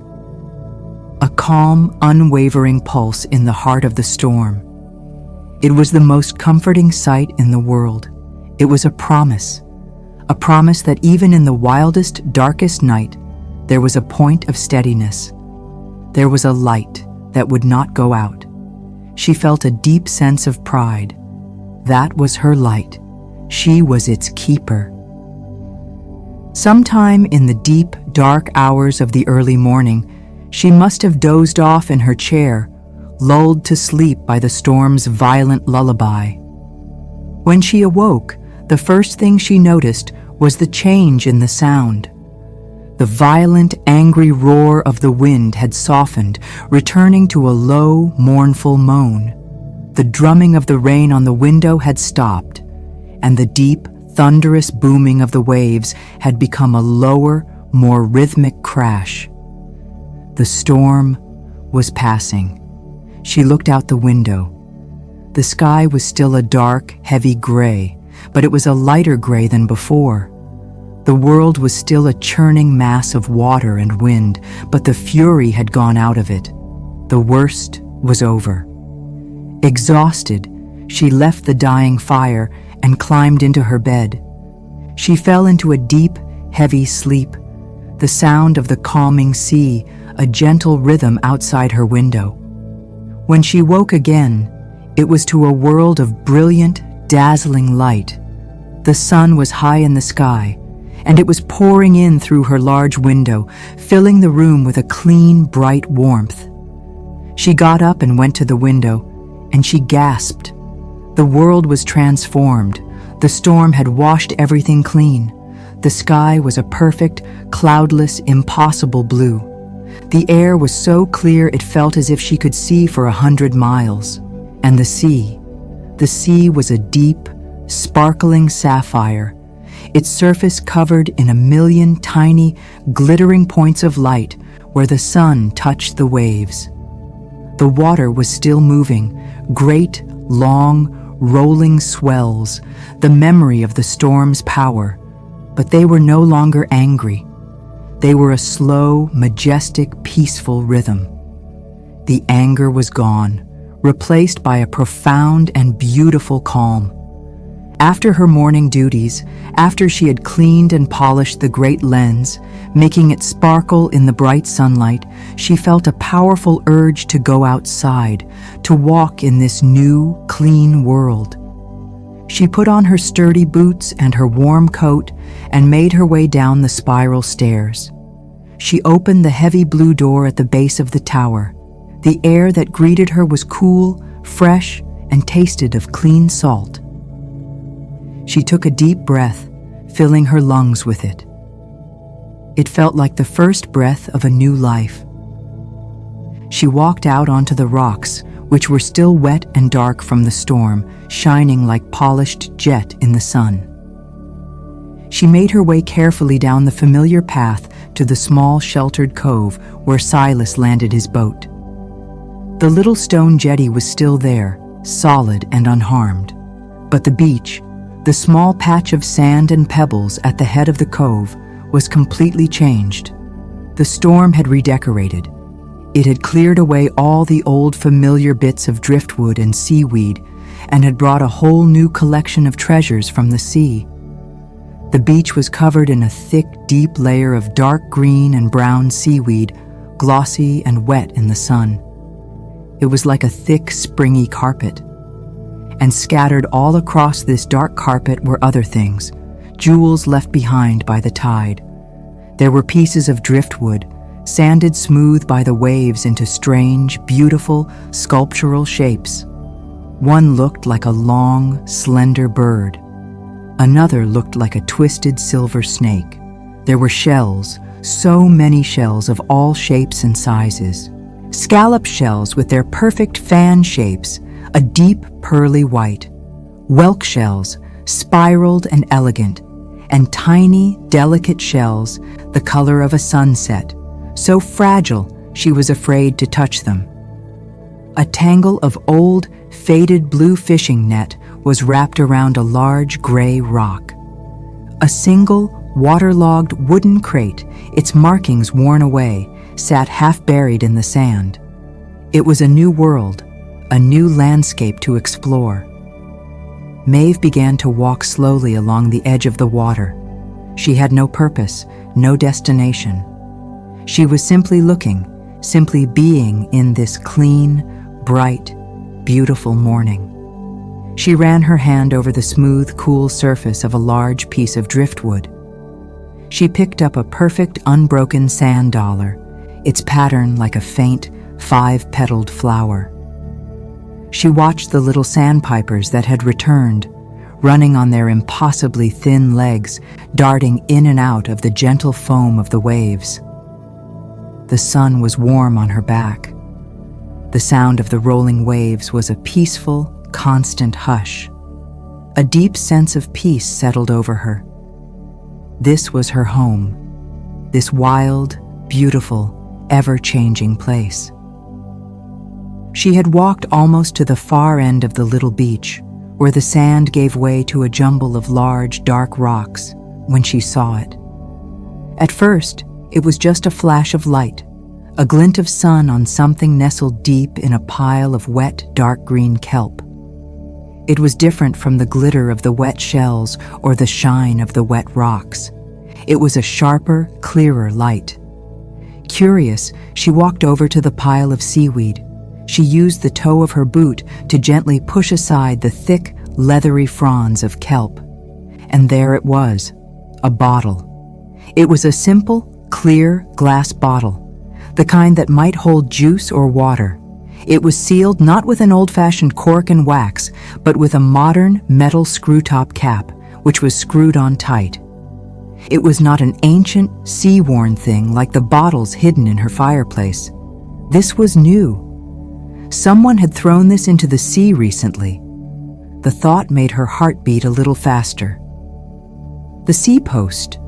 It was not just a story from an old book. It was alive. She reached down and picked it up. The glass was cool and smooth in her hand. It was heavy, weighted with sand, and a little water that had gotten trapped inside. But inside, safe and dry, was a piece of paper. It was not a neat yellowed scroll like the ones in Arthur's box. It was a single piece of what looked like ordinary lined paper, torn from a notebook, folded into a small, thick square. She stood there for a long moment, the bottle in her hand, the sound of the waves in her ears. She felt a strange connection to this object, to the unknown person who had sent it on its journey. The storm, in all its fury, had been a messenger. It had brought this to her. She turned and began the walk back to the lighthouse, the bottle held carefully in both hands. Her mind was quiet. She felt a sense of calm purpose, of inevitability. This was meant for her. This was her turn to be the keeper. She walked up the stone path, her boots solid on the rock. She opened the heavy blue door and stepped back into the cool, quiet stillness of the tower. She did not stop in the kitchen. She carried her discovery up the winding stone stairs, up to her own private room, her sanctuary. She sat down in her armchair by the window, the same chair where she had ridden out the storm. She placed the bottle on the small table beside her. It looked so ordinary, so modern, sitting there in the old, timeless room. Her hands were steady as she worked at the metal cap. It was screwed on so tightly, and the threads were gritty with sand. It took all her strength to twist it. Finally, with a sharp, grating squeak, it came loose. She unscrewed the cap and set it on the table. She tipped the bottle over, and the folded piece of paper slid out into her hand, along with a trickle of sand and a few drops of seawater. The paper was damp at the edges, but the writing in the center was safe. She carefully unfolded it. The paper was from a cheap spiral notebook, the kind a student might use. The blue lines were faded in places where the water had touched them, and on the paper, written in simple plain letters with a blue pen, were just 3 words: a question. The question was, does anybody listen? Maeve read the words once, then she read them again. The simple plain letters seemed to lift off the page and hang in the quiet air of the room. Does anybody listen? The question was a perfect, smooth stone dropped into the deep, still pool of her heart. It sent ripples out, touching every part of her. It was the question she had been asking her whole life. In the noisy, crowded city, she had felt invisible, unheard. She had felt that her own quiet thoughts, her own deep sadness, were just meaningless whispers in a world that was always shouting. She had talked, and no one had listened. She had cried, and no one had seen. The loneliness that came from that feeling, the feeling of being utterly, completely unheard, was the heaviest burden she had ever carried. It was the reason she was here, in this silent tower, on this empty island. She had come here to escape a world that did not listen. And now, here was that same question, sent out in a bottle, a question from another lonely soul, somewhere out there in the world beyond her horizon. This was not a question from 70 years ago. This was a question from now. This was a lonely person, living in her same world, feeling her same pain. She looked down at the simple, handwritten words on the cheap piece of paper. The question was not angry. It was not demanding. It was quiet. It was tired. It was full of a deep and profound loneliness that she understood in her very bones. She felt an overwhelming wave of connection, of empathy, for the unknown person who had written it. She did not know their name, or their face, or their story, but she knew their heart, because it was her heart too. She folded the piece of paper carefully and placed it on the table next to the empty bottle. She looked out the window at the calm, blue, sparkling sea. The storm had passed, and it had left a gift. It had brought her a question. Her question, and she knew with a certainty that settled deep within her that she had to find an answer. Chapter 5. A Reply to the Tide. The 3 words on the folded piece of paper sat on the small wooden table beside her chair. Does anybody listen? They were not just words anymore. They were a presence in the room, a quiet, persistent echo of a stranger's loneliness. All through the long, calm afternoon, Maeve felt the weight of that question. It was a responsibility. It was a gift. It was a test. The sea, the storm, fate, whatever it was, had chosen her. It had brought this piece of a stranger's heart directly to her shore. She looked from the note to the empty bottle, then out the great curved window at the vast, endless sea. Somewhere out there, beyond the blue horizon, was the person who had written this. They had sent their question out into the world, not knowing if it would be smashed on a rock, or sink to the bottom of the ocean, or simply drift forever in the currents. It was an act of pure, desperate hope. And she, Maeve, was the answer to that hope. The discovery of Arthur Pike's secret had felt like uncovering a piece of beautiful, fragile history. It was a story from the past, something to be admired and preserved. But this was different. This was not history. This was now. The tradition of the sea post was not dead. It was not a story in a book. It was real, and it was her turn. The thought was both exciting and terrifying. She felt the quiet, gentle ghosts of the keepers who had come before her. She felt Arthur Pike with his kind, wise eyes and his neat, precise handwriting. She felt his calm, steady presence. He had known what to do. He had found the right words. Could she? What could she possibly say that would matter? What right did she have to answer such a deep and painful question? Her own loneliness was still a fresh memory, a wound that was only just beginning to heal. How could she offer comfort to someone else when she was still so fragile herself? She spent hours just sitting in her armchair, the note on the table, the rhythm of the sea, a gentle, constant whisper outside her window. She thought about her old life. She thought about the times she had felt unheard, invisible. She remembered conversations where she had tried to explain how she felt, only to be met with blank stares or easy, meaningless advice. She remembered the profound, aching loneliness of being in a crowded room and feeling like no one could see the real her. The person who had written this note, they knew that feeling. They were living in that feeling right now, and so she knew she could not offer them easy, meaningless advice. She could not say, "Don't be sad," or "Everything will be okay." Those were the words of people who were not truly listening.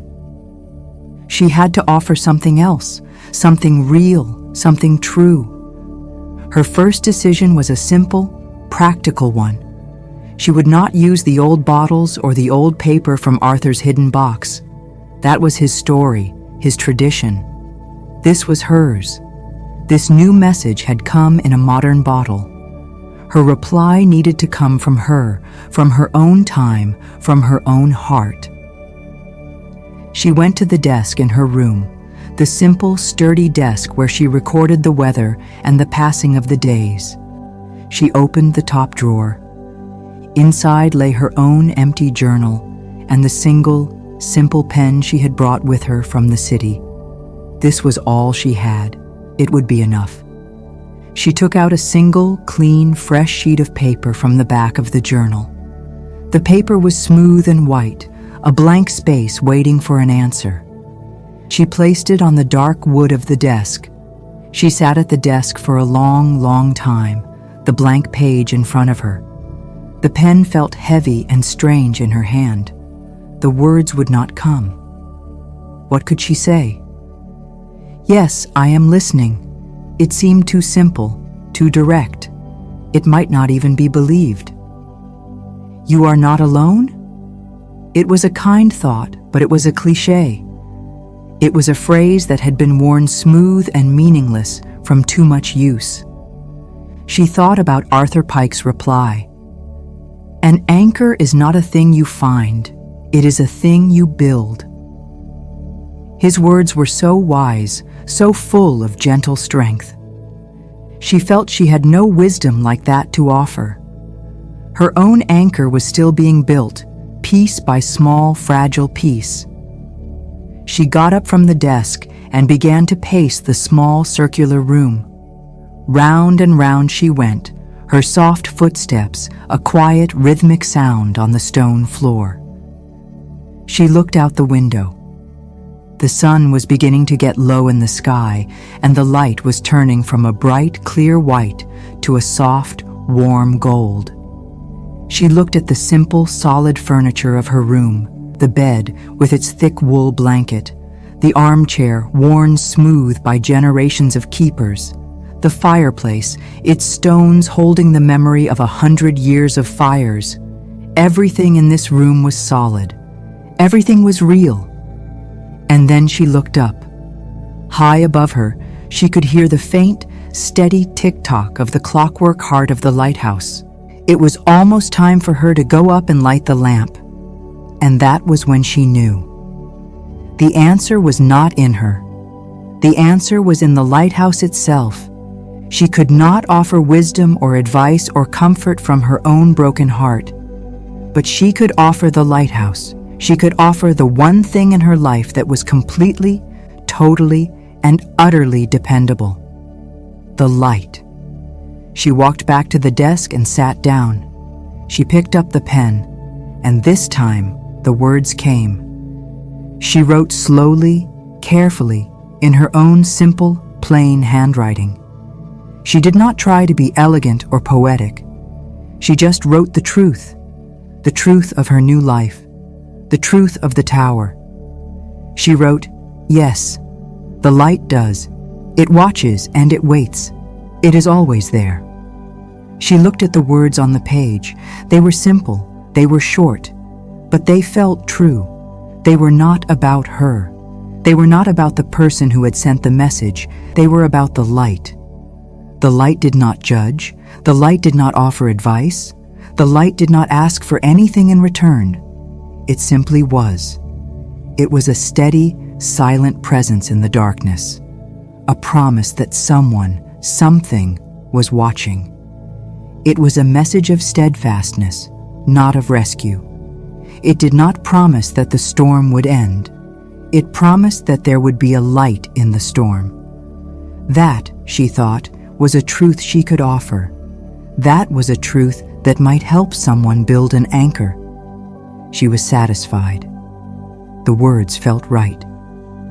She carefully folded the small piece of paper into a square, just like the one she had found. She took the original message, the stranger's question, and folded it carefully as well. She decided to keep it. It felt important, a reminder. She tucked it safely into the pages of her own journal. Then she took her reply and walked over to the table where the bottle waited. She slid her folded note into the neck of the bottle. It fit perfectly. She pushed it down with her little finger until it was resting safely on the bottom. Then she took the metal cap and screwed it on as tightly as she could, her muscles straining with the effort. She wanted to make sure her reply was as safe and as waterproof as possible. The task was done. But there was one more step, the most important step. She had to give her reply back to the sea. She had to send it on its journey. She looked out the window. The sun was touching the horizon now, and the sky was a beautiful, fiery spectacle of orange and pink and deep royal purple. The tide, she knew, would be going out soon, the great, slow exhale of the ocean. Arthur Pike had sent his reply with the evening tide. It felt right to do the same. She put on her coat and her boots. She took the bottle, which now felt precious and important, a vessel of hope, and held it carefully in her hands. She made her way down the long, spiraling stone stairs. The air in the tower was cool and still. Her footsteps echoed softly. She opened the heavy blue door and stepped outside. The evening air was cool and crisp, and it smelled of salt and wet stone. The sky was a masterpiece of color. The sea was calm, its surface reflecting the fiery colors of the sunset, so it looked as if the water itself was on fire. The sound of the waves was a gentle, rhythmic wash, a peaceful, sighing sound. She walked down the familiar stone path to the little cove. The beach was bathed in the soft, golden light of the setting sun. The treasures the storm had left, the smooth driftwood and the pearly shells, all seemed to glow with a soft, internal light. It was a moment of perfect, breathtaking beauty. She walked to the edge of the water. The small waves washed over the sand, their edges a line of white foam that hissed and sparkled in the dying light. The water was cold, but she did not hesitate. She waded in, her boots sinking slightly into the wet sand. The cold of the sea seeped into her boots, a sharp, clean feeling. She walked until the water was up to her knees. She stood there for a moment, the bottle held in both hands, the gentle pull of the ocean around her legs. She was a small, solitary figure, standing between the land and the sea, between the dying light of the day and the coming darkness of the night. She said a small, silent prayer, a wish not to any god, but to the sea itself. She wished the bottle a safe journey. She wished it would find its way to the person who needed it. She wished the words inside would bring a small measure of peace. Then, she gently released the bottle. She did not throw it. She simply opened her hands and let the sea take it. It bobbed on the surface for a moment, catching the last light of the sun on its clear glass sides. Then a small wave caught it and carried it out a few feet. Another wave took it further. The outgoing tide was beginning its slow, powerful pull. She stood there in the cold water and watched as the bottle drifted away. It grew smaller and smaller, a tiny, glittering speck on the vast, colorful surface of the sea. She watched until she could not see it anymore, until it had been completely swallowed by the immensity of the ocean. It was gone. She did not feel sad. She did not feel anxious. She felt a profound and simple sense of peace. The act was complete. She had listened, and she had replied. What happened next was not up to her. It was up to the sea and the tides and fate. She expected nothing in return. She did not expect to ever know if her message was received. She did not expect a thank you. The act of sending the reply was, in itself, the entire point. It was an act of quiet, anonymous kindness. It was an act of connection, free from all the complicated things that usually came with human relationships. It was a pure and simple gift sent out into the world with no strings attached. She turned and waded back to the shore, her boots heavy with water. The sun had finally sunk below the horizon, and the sky was fading into the soft, deep blues and purples of twilight. The first star of the evening was a tiny, brilliant point of silver in the darkening sky. She walked back up to the lighthouse. It stood tall and dark against the twilight sky, a silent, strong silhouette. It was time to light the lamp. She climbed the long spiral stairs, her wet boots leaving dark prints on the pale stone. She climbed all the way to the top, to the glass-walled lantern room. She went through her familiar, comforting ritual. She lit the great lamp, its brilliant white light flooding the room and pushing back the darkness. She released the brake on the mechanism, and with a soft, familiar whir, the great lens began its slow, steady rotation. She stood there for a long time, high at the top of her tower, watching her light sweep across the dark water. Light, then darkness. light, then darkness. Tonight, the beam seemed to have a new meaning. It was not just a warning to ships. It was not just a guide. It was a confirmation of her reply. It was the lighthouse itself, speaking its own steady, silent language to the world. It was the proof. Yes, the light does listen. It watches and it waits. It is always there. She had sent a message of steadfastness, and her light was the living embodiment of that message. A deep sense of rightness, of purpose, settled into her soul. She was where she was meant to be. She was doing what she was meant to do. She was the keeper of the light, and tonight she was also the keeper of a promise, a quiet act of kindness sent out on the tide, a small, hopeful light sent out into the great, wide, and sometimes lonely darkness of the world. The act of reaching out, of answering a stranger's call, had not healed her own pain, not completely, but it had transformed it. It had taken her own loneliness and turned it into a source of empathy, a bridge to another human heart. And that, she knew, was a kind of magic. Chapter 6. A conversation with the horizon. After she sent the bottle back to the sea, a new kind of quiet settled over Maeve's life. It was not an empty quiet. It was a waiting quiet, a listening quiet. She did not expect an answer. She had told herself that the act of replying was enough, that she needed nothing in return. And that was true. But still, a small, hopeful part of her kept watch. Every morning, when she took her walk down to the little cove, her eyes would scan the line where the waves met the sand. She would look for the glint of glass, the shape of a bottle nestled in the seaweed. Most days, there was nothing.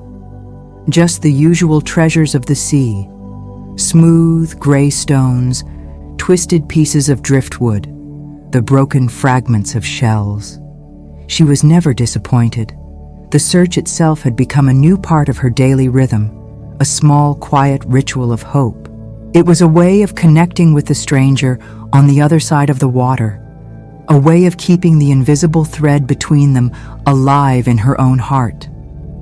The seasons began their slow, graceful turn. Autumn deepened.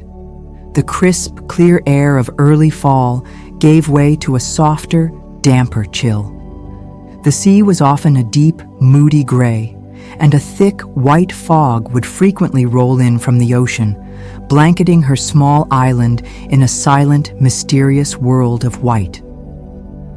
On foggy days, the lighthouse took on a new personality. It was no longer a beacon in a wide, open world. It was a ship floating in a sea of clouds. Maeve could not see the water or the horizon, only the swirling, shifting whiteness just beyond the glass of her windows. On these days, another of her duties became important: the foghorn. It was a massive, powerful instrument, housed in a small stone building near the base of the tower. Its mechanism was powered by a separate engine. When the fog was thick, she would start the engine, and the foghorn would begin its deep, resonant call. It was a long, low, mournful sound, a sound that seemed to come from the very belly of the earth. It would sound once, a deep blast that vibrated through the stone of the tower, and then there would be a long, profound silence. A silence made even deeper by the memory of the sound. Then the horn would sound again. It was a different kind of message from the light. The light was for clear nights. The foghorn was for the times when you could not see. It was a voice in the blindness, a guide for the lost. Maeve loved the sound of it. It was a lonely sound, but it was also a sound of great strength and reassurance. Winter arrived gently at first. A fine white frost would cover the rocks in the mornings, making them sparkle in the pale winter sun as if they had been dusted with diamonds. The sea grew colder, its color a deep dark blue, almost black in the shadows. The days grew shorter. The sun would rise late and set early, and the nights were long and deep and filled with a brilliant canopy of stars, more stars than she had ever imagined could exist. Her life became even more centered around the tower, around the warmth of her fire and the steady, comforting presence of the light. She spent many long, dark evenings reading the old logbooks, her quiet companions. She learned of winters past, of great blizzards that had buried the island in snow, of keepers who had been isolated for weeks on end when the sea was too rough for the supply boat to make its journey. But the logs were never stories of despair. They were stories of resilience, of quiet endurance. The keepers found joy in the simple things: a good hot meal, a warm fire, the sight of the sun after a long storm. Maeve felt her own resilience growing.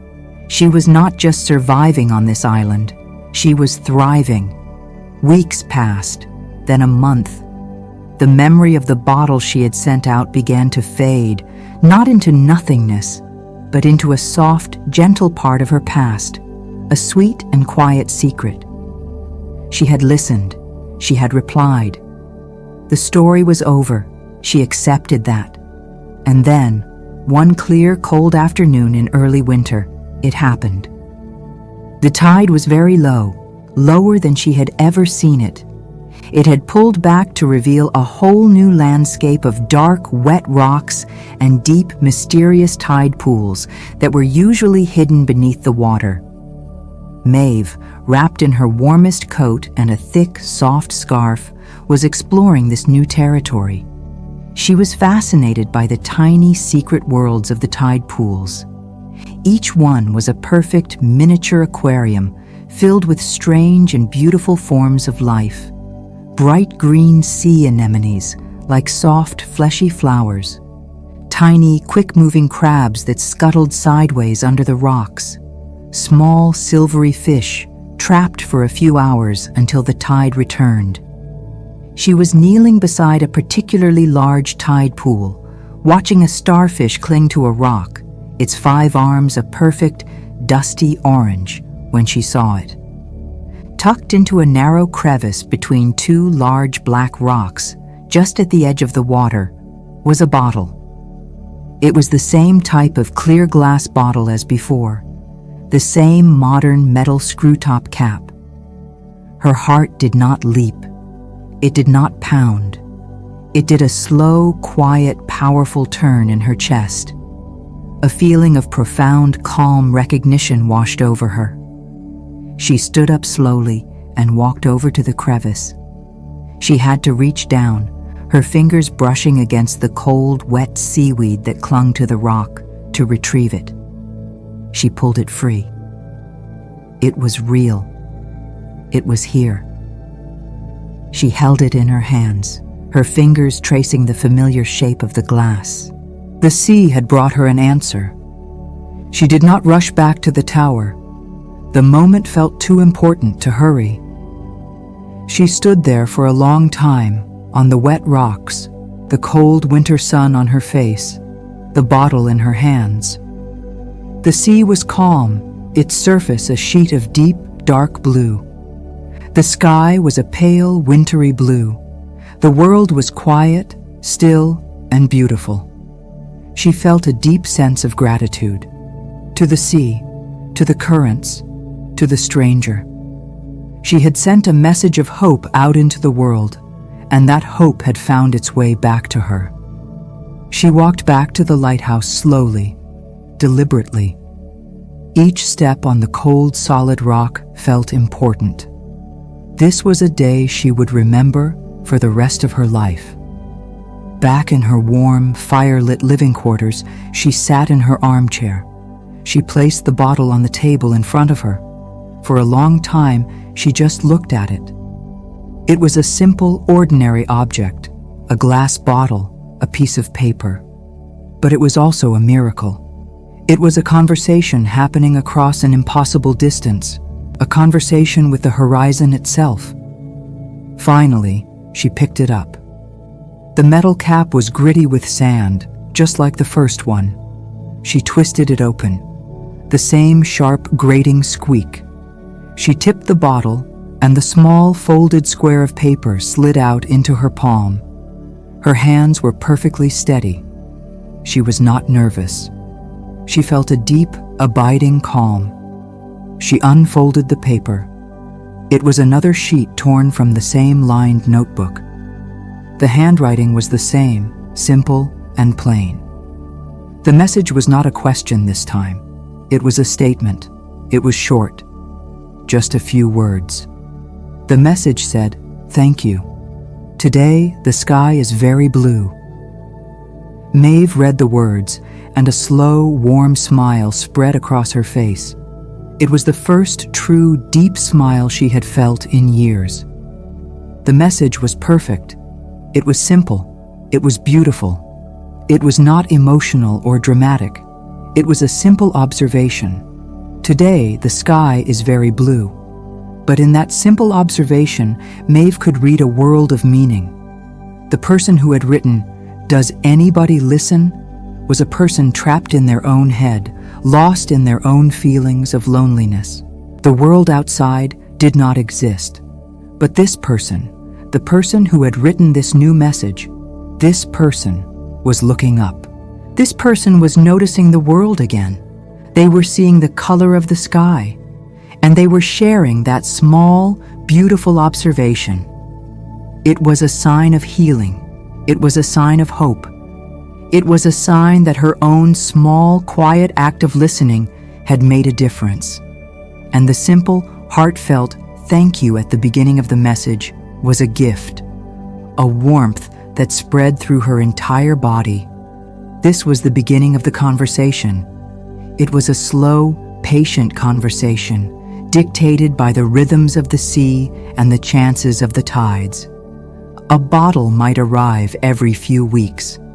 Sometimes, after a long period of storms or contrary winds, more than a month would pass.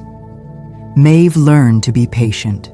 She learned to live in the waiting, to find a quiet joy in the not knowing. The arrival of a bottle was always a small, quiet miracle, a gift from the sea. The messages were never long. They were never complicated. They never revealed any personal details. There were no names, no ages, no stories of past sadness.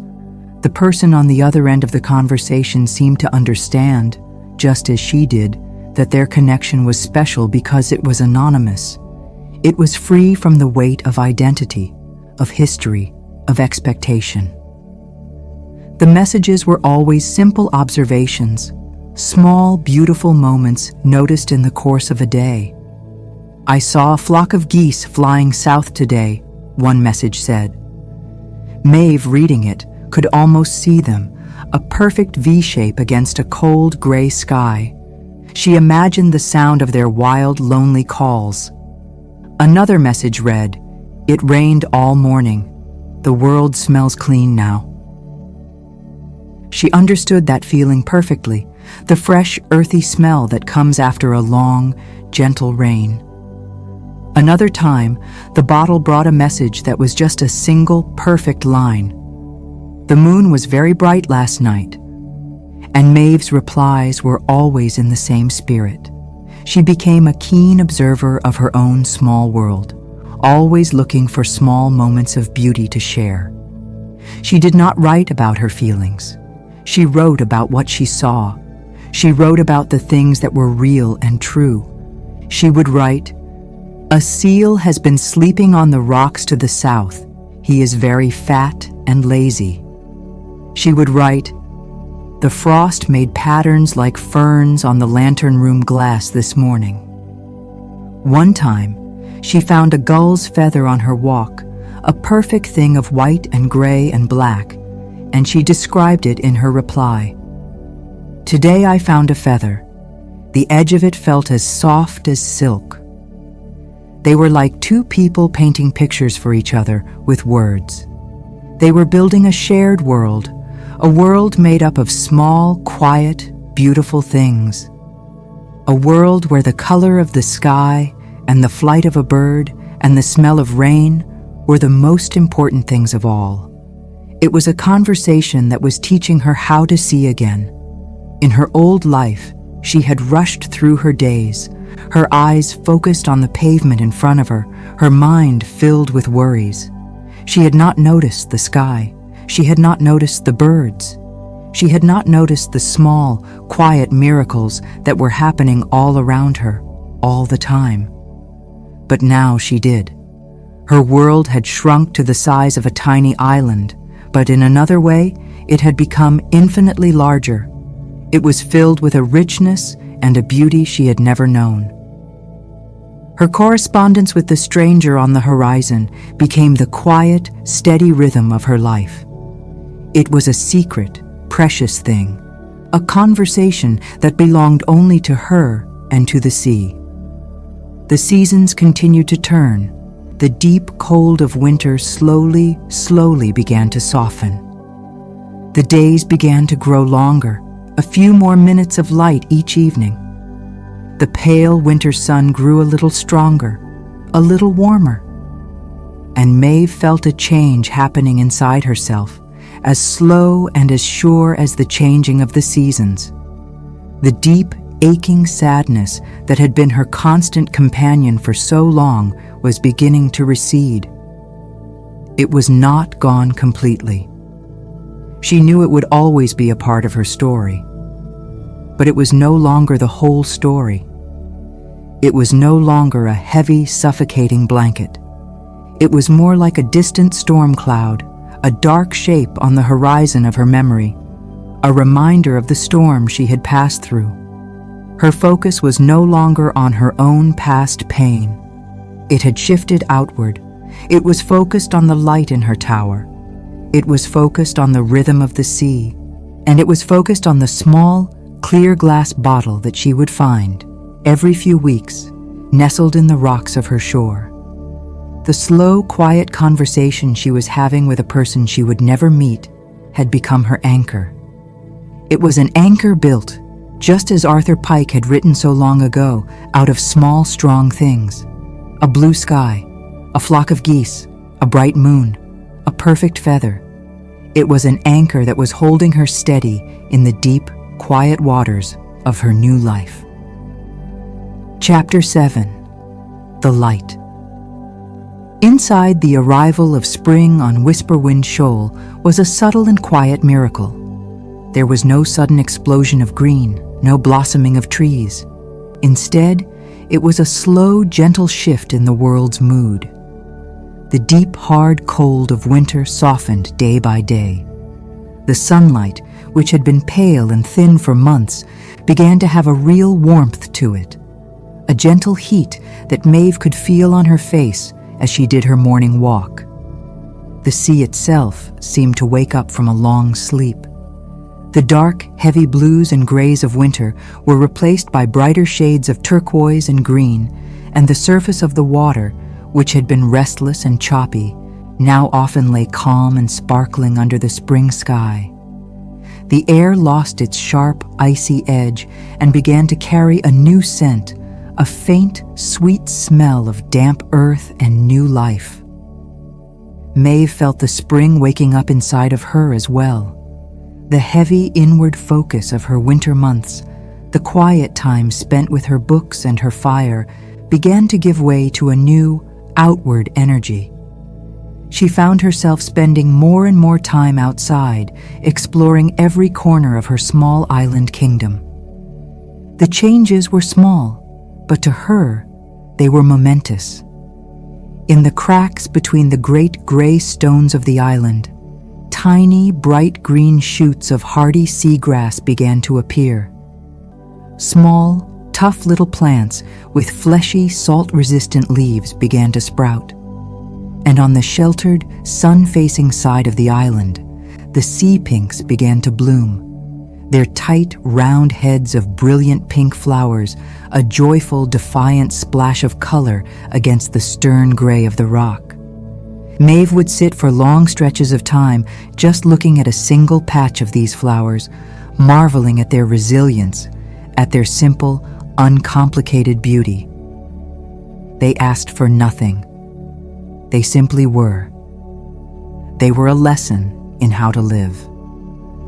The slow, quiet conversation with her anonymous correspondent continued, a gentle, constant thread weaving its way through the changing seasons. The messages in the bottles now spoke of spring. "I saw the first butterfly of the year today," one message read. It was yellow. Maeve, reading these words, smiled.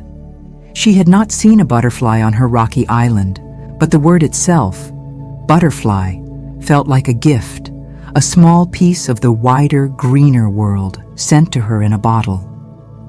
Another message said, "The leaves on the trees are finally starting to open. They are very small and a very bright green." Maeve wrote back about the things she saw, the signs of her own specific, salty spring. "The gulls have started building their nests," she wrote. "They are very noisy and very busy." She described the color of the sea at sunrise, a pale, shimmering silver pink. She described the feel of the newly warm sun on her skin. Their shared world of small, beautiful observations was growing, changing with the seasons, becoming richer and deeper with every exchange. This new way of seeing, this new habit of noticing the small details of the world, had changed her. It had rewired her mind. She realized one day that she was no longer living in the past. The sad memories that used to play on a constant, repeating loop in her head were now quiet. They were still there, she knew, a part of who she was, but they no longer had any power over her. They were like old photographs in a dusty album, things that had happened to someone else a long time ago. Her attention was now firmly, peacefully rooted in the present, in the here and now, in the feel of the wind, the sound of the waves, the color of a flower, the slow, steady turning of the light. The lighthouse had been her refuge, a place to hide from the world. But it was not a refuge anymore. It had become her home. And the solitude she had once sought as an escape from the pain of human connection had become something else entirely. It had become a source of deep, quiet strength, a way of connecting with herself and with the world in a way she had never known was possible. This new, outward-looking energy inside her began to crave an outlet, a new project. She wanted to create something. She wanted to nurture something. The idea came to her one sunny afternoon as she was looking at the small, sheltered patch of ground on the south side of the tower's base.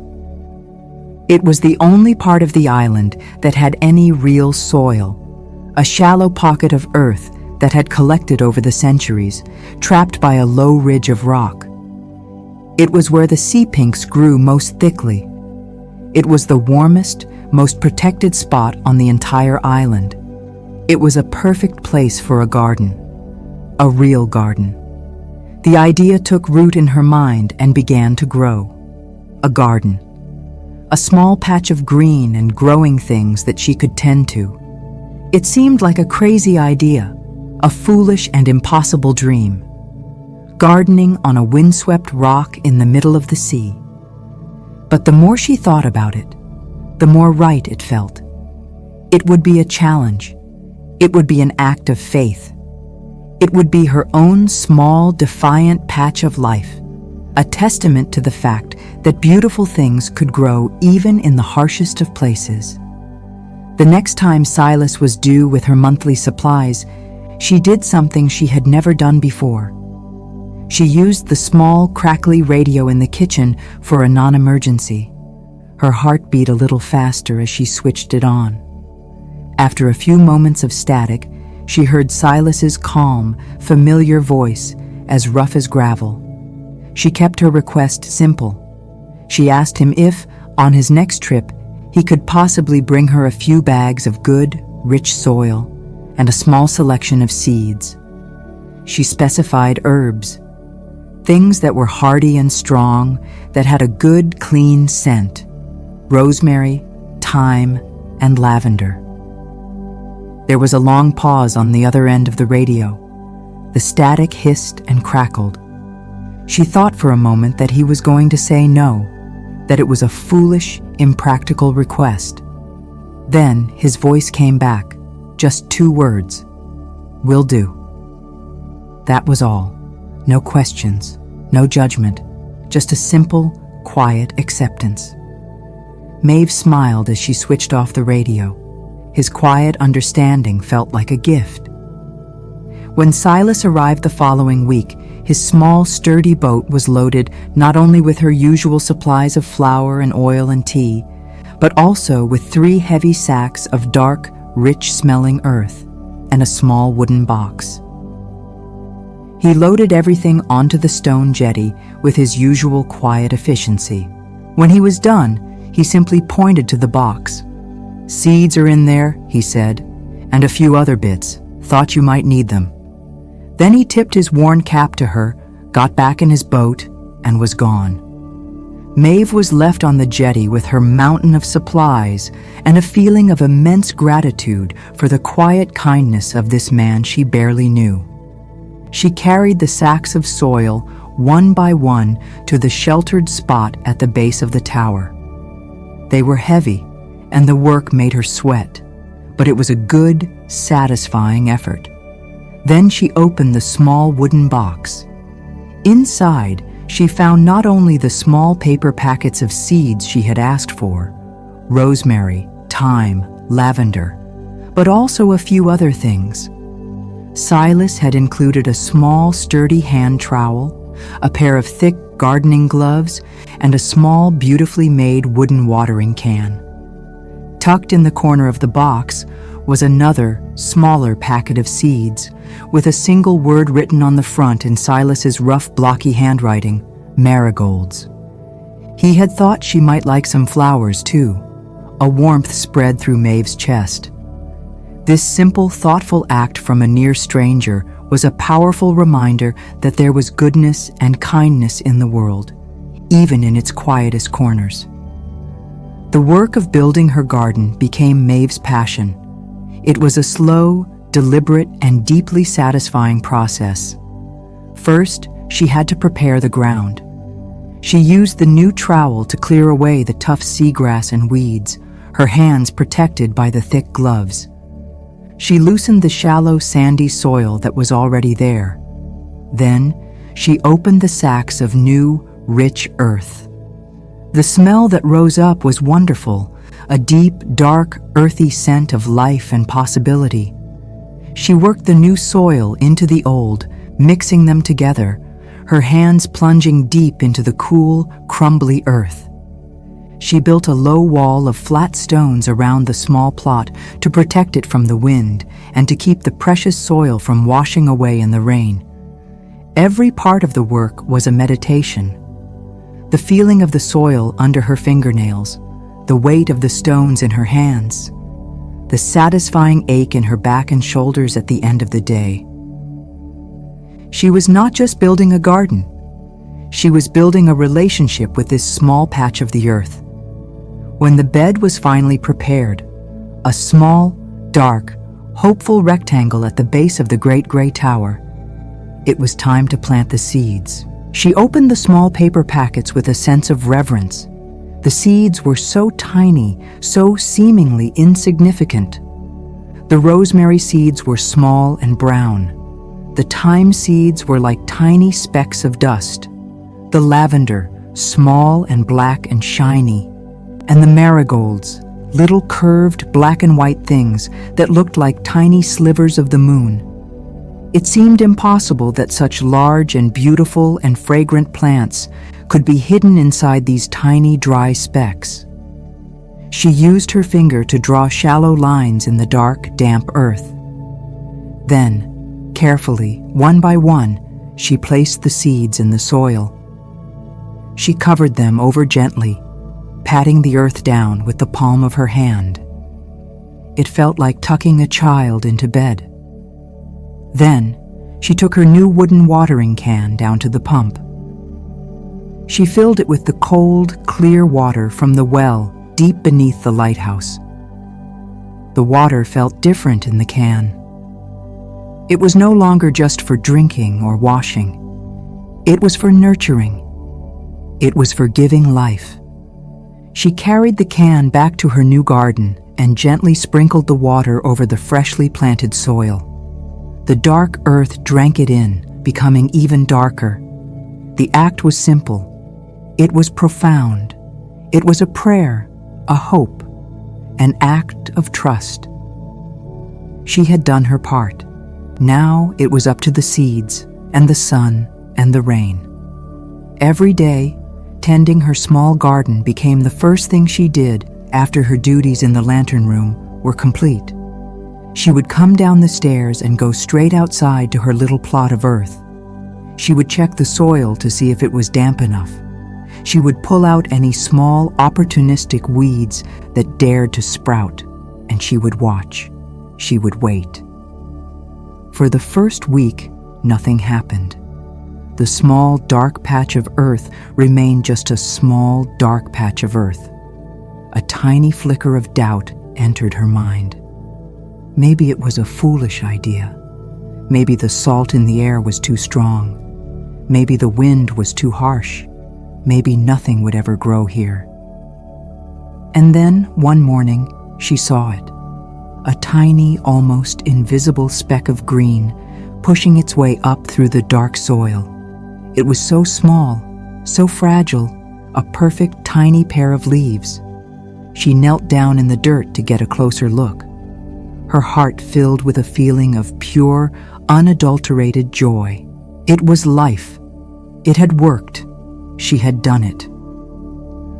Over the next few days, more and more tiny green shoots appeared, small, delicate sprigs of thyme, the tough, needle-like beginnings of the rosemary, the pale, silvery green shoots of the lavender, and the strong, sturdy first leaves of the marigolds.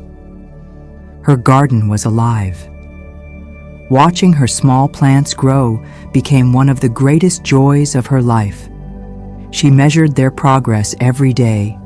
She celebrated every new leaf. She protected them from the wind. She gave them water. She spoke to them in soft, encouraging tones. They were not just plants to her. They were her companions. They were her responsibility. They were a living, breathing testament to her own transformation. She too had been a small, dormant seed, buried in the dark earth of her own sadness. And now, she too was growing, pushing her way up toward the light. The first time she was able to use something from her garden, it felt like a sacred act. The thyme plants had grown into small, bushy mounds of tiny, fragrant green leaves. She gently pinched off a few sprigs. She carried them up to her kitchen. The scent on her fingers was amazing, a sharp, clean, earthy perfume. That evening, she made a simple soup of potatoes and onions. She chopped the fresh thyme leaves and added them to the pot. The entire ground floor of the tower filled with the warm, savory, wonderful smell. When she ate the soup, sitting at her great wooden table, it was the best soup she had ever tasted. It was not just because of the flavor. It was because she had grown it herself. She had taken a tiny seed, and with her own care and attention, she had transformed it into this fragrant, nourishing thing. It was a small miracle. It was a taste of hope. The light inside her, the quiet, steady flame of her own spirit, was growing stronger every day. It had been a tiny, flickering thing when she had first arrived at the lighthouse, in danger of being extinguished by the storms of her own sorrow. But the simple, solid rhythms of her life, the tending of the great light in the tower, the slow, quiet conversation with the horizon, and now the nurturing of her own small patch of green, growing earth, had protected that flame. They had fed it. They had allowed it to grow into a calm, bright, and steady light. She realized one day that she hadn't thought about her old life or the reasons she had come to the lighthouse in a very long time. The pain was no longer a sharp, defining feature of her existence. It was simply a part of her story, a part of the journey that had brought her to this place of healing and of peace. The lighthouse was no longer her refuge. It was her home, and the solitude was no longer an escape. It was a source of profound strength and quiet, simple joy. Chapter 8. The Keeper of the Shoal. A full year passed. Maeve marked the day on her calendar with a small, simple star. 1 year since she had first stepped off Silas's boat onto the solid rock of Whisperwind Shoal. 1 year since she had closed the heavy blue door and begun her new life. She took some time that day to think about the woman she had been then. A woman who was like a boat with a broken rudder, tossed about on the waves of her own sadness, seeking only a safe harbor to hide from the storm. The lighthouse had been that harbor, but it had become so much more. It had not just sheltered her, it had healed her. It had rebuilt her, piece by piece, just as she had built her small stone wall around her garden. The woman she was now was a different person. She was quiet, yes, but her quiet was not the silence of fear or sorrow. It was the quiet of a deep and abiding peace. She was solitary, but she was not lonely. Her solitude was a rich and full and vibrant thing, populated by the steady presence of the tower, the ever-changing moods of the sea, the silent companionship of her garden, the gentle ghosts of the keepers in the old logbooks, and the invisible, constant presence of her friend on the other side of the horizon. She was strong. Her body was strong from the physical work of climbing the stairs and winding the great clockwork and tending her patch of earth. And her spirit was strong, anchored by the simple, powerful rhythms of her daily life. Her garden was thriving. The small, fragile seedlings she had planted in the spring were now strong, healthy plants.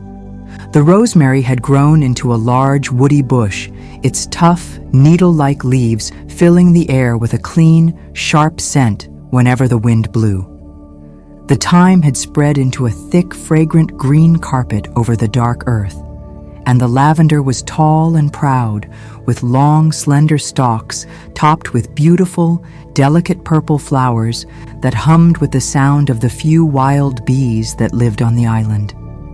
The marigolds, Silas's gift, were a riot of cheerful, fiery color, brilliant bursts of orange and yellow that seemed to drink in the sunlight.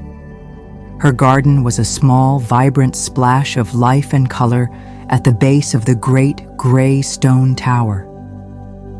It was a testament to her own growth. It was proof that life could flourish in the most unlikely of places. The slow, patient conversation with her anonymous friend continued its gentle, tidal rhythm. A bottle would arrive, a reply would be sent. Their shared world of small, beautiful observations had become a rich and familiar landscape. They had shared a whole year of seasons, the first yellow butterfly of spring, the long, warm, lazy days of summer, the crisp, clear air of autumn, the first frost of winter. They had never exchanged a single personal detail. They did not know each other's names or ages or where they lived. And yet, Maeve felt she knew this person in a way that was deeper and more true than many of the people she had known in her old life. She knew what they noticed. She knew what they found beautiful. She knew the quiet, gentle rhythm of their soul. It was a friendship of pure and simple connection, a connection of two people who had learned to listen, truly listen, to the world and to each other. One late summer afternoon, a year and a day after she had first arrived, Maeve saw the bottle. It had been several weeks since the last exchange. The sea was calm, a deep, lazy blue under a hazy, warm sun. The bottle was resting in a familiar place, a small V-shaped crevice in the rocks where the tide often left its gifts. She felt the usual quiet, happy flicker of anticipation as she made her way down to retrieve it. It was the familiar, clear glass bottle, the familiar metal cap. She carried it back up to her room, her quiet sanctuary, and sat in her armchair by the window. She performed the familiar, comforting ritual of opening it. She unscrewed the cap, tipped the bottle, and slid the folded piece of paper out into her hand. She unfolded it. The handwriting was the same, the paper was the same, but the message was different. It was longer than usual. It was not a simple observation. It was a statement. It was a farewell. The message read, "I am going to be okay now. I hope you are too. Thank you for the light." Maeve read the words once. Then she read them again, slowly, letting each word sink in. A complex wave of emotions washed over her. There was a pang of sadness, a quiet ache at the thought that this beautiful, strange conversation was over. There would be no more bottles, no more shared sunrises or flocks of birds. A chapter of her life was closing, but the sadness was a small, gentle thing, like the wistful, sweet sadness of a beautiful song ending. The much larger feeling, the great, powerful wave that washed over her, was a feeling of profound and quiet joy. Healed. The person who had once been a ship without an anchor, who had once been so lost in the darkness that they could not see the blue of the sky, this person was now okay. They had found their way. Their anchor was built. They were ready to sail on. And she, with her simple, quiet replies, with her shared moments of beauty, she had helped. She had been a part of that healing. Thank you for the light. The words were a gift, a perfect, beautiful, shining gift. The person did not know who she was. They did not know her name. They only knew her as the light that listened, the light that was always there. It was the most beautiful name she had ever been called. She carefully folded the piece of paper. This one was special. She would not just place it in her journal. She took down the old, faded photograph of Arthur Pike, the man with the kind eyes who had started it all. She placed this final message with his photograph, a joining of the past and the present, a closing of the circle. She sat in her chair for a long time, looking out at the calm, blue sea. She felt no emptiness. She felt no sense of loss. She felt a deep and abiding sense of completion, of peace. The purpose of their strange and beautiful correspondence had been served. For both of them. It had helped a stranger to heal, and in doing so, it had helped her to heal too. It had taught her how to see the world. It had taught her how to listen. It had taught her that the smallest, quietest acts of kindness can be the most powerful things in the world. She knew, with a deep and certain knowing, that she would not receive another message from this person. And she was okay with that. It was right. It was as it should be. She did not, however, decide to stop the tradition. She knew that her friend was not the only lonely person in the world. The sea was vast, and the shores were long, and there would always be people who felt like ships without anchors. There would always be people who needed to send a question out into the darkness, hoping for a light, and she would be there to answer. The sea post was not over. It had just entered a new phase, a phase of quiet, patient waiting. She was no longer just a participant in the tradition. She was now its guardian, its keeper. She accepted this new role with a calm and ready heart. She would keep watch, She would listen. She would be the light. The story of Maeve does not end here. It does not have a dramatic conclusion, no sudden return to the mainland, no unexpected reunion. Because her story is not one of drama. It is a story of peace. Her life continues, a quiet, simple, beautiful rhythm, like the turning of the seasons, like the ebb and flow of the tides. Her days are filled with the same simple, powerful tasks.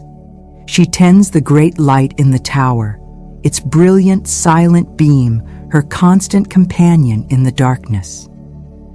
She reads the weather, her understanding of the sky and the sea growing deeper with every passing day. She works in her garden, her hands in the rich, dark earth, nurturing her small, thriving patch of life. She bakes her bread, she reads her books, she walks on the shore, and she waits, she watches, she listens. The final scene of her story is a simple one. It is a calm, clear night. The moon is a perfect silver circle in a black velvet sky, and the stars are a brilliant, glittering dust scattered across the heavens. Maeve is at the very top of the tower, in the glass-walled lantern room. She has finished her duties for the evening. The great lamp is lit, its brilliant light filling the magnificent lens. The clockwork mechanism is turning with its slow, steady, familiar rhythm. Tick, tock, tick, tock. She is not inside the room. She has opened the small, heavy iron door and stepped out onto the narrow iron catwalk that circles the outside of the lantern room. The wind is gentle up here, a soft, cool whisper against her face, carrying the clean, fresh scent of the sea.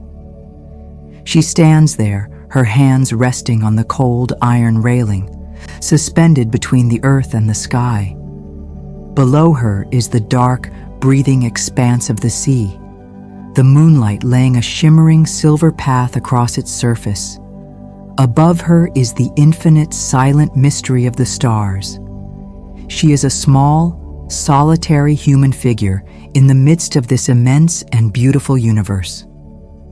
And she has never felt more a part of it all. She is not the broken, frightened woman who arrived on this island a year ago. She is calm, she is strong, she is whole, she is at peace. She looks out at the dark water, then she turns her head and looks at the great powerful beam of light as it sweeps past her, a solid, silent pillar of white on its endless journey across the horizon. She understands now the deep and simple truth of her life. She understands her purpose. Some lights are meant to guide ships, to keep them from being broken on the rocks. They are a warning, a guide, a symbol of safety. But there are other kinds of lights too. There are the quiet, steady lights that shine out into the lonely darkness of the world just to let people know that someone is there, that someone is watching, that someone is listening.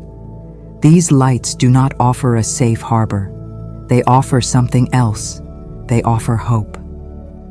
Maeve is the keeper of both. She is the keeper of the shoal. She is the keeper of the light. And in the deep, peaceful solitude of her tower, surrounded by the sea and the sky,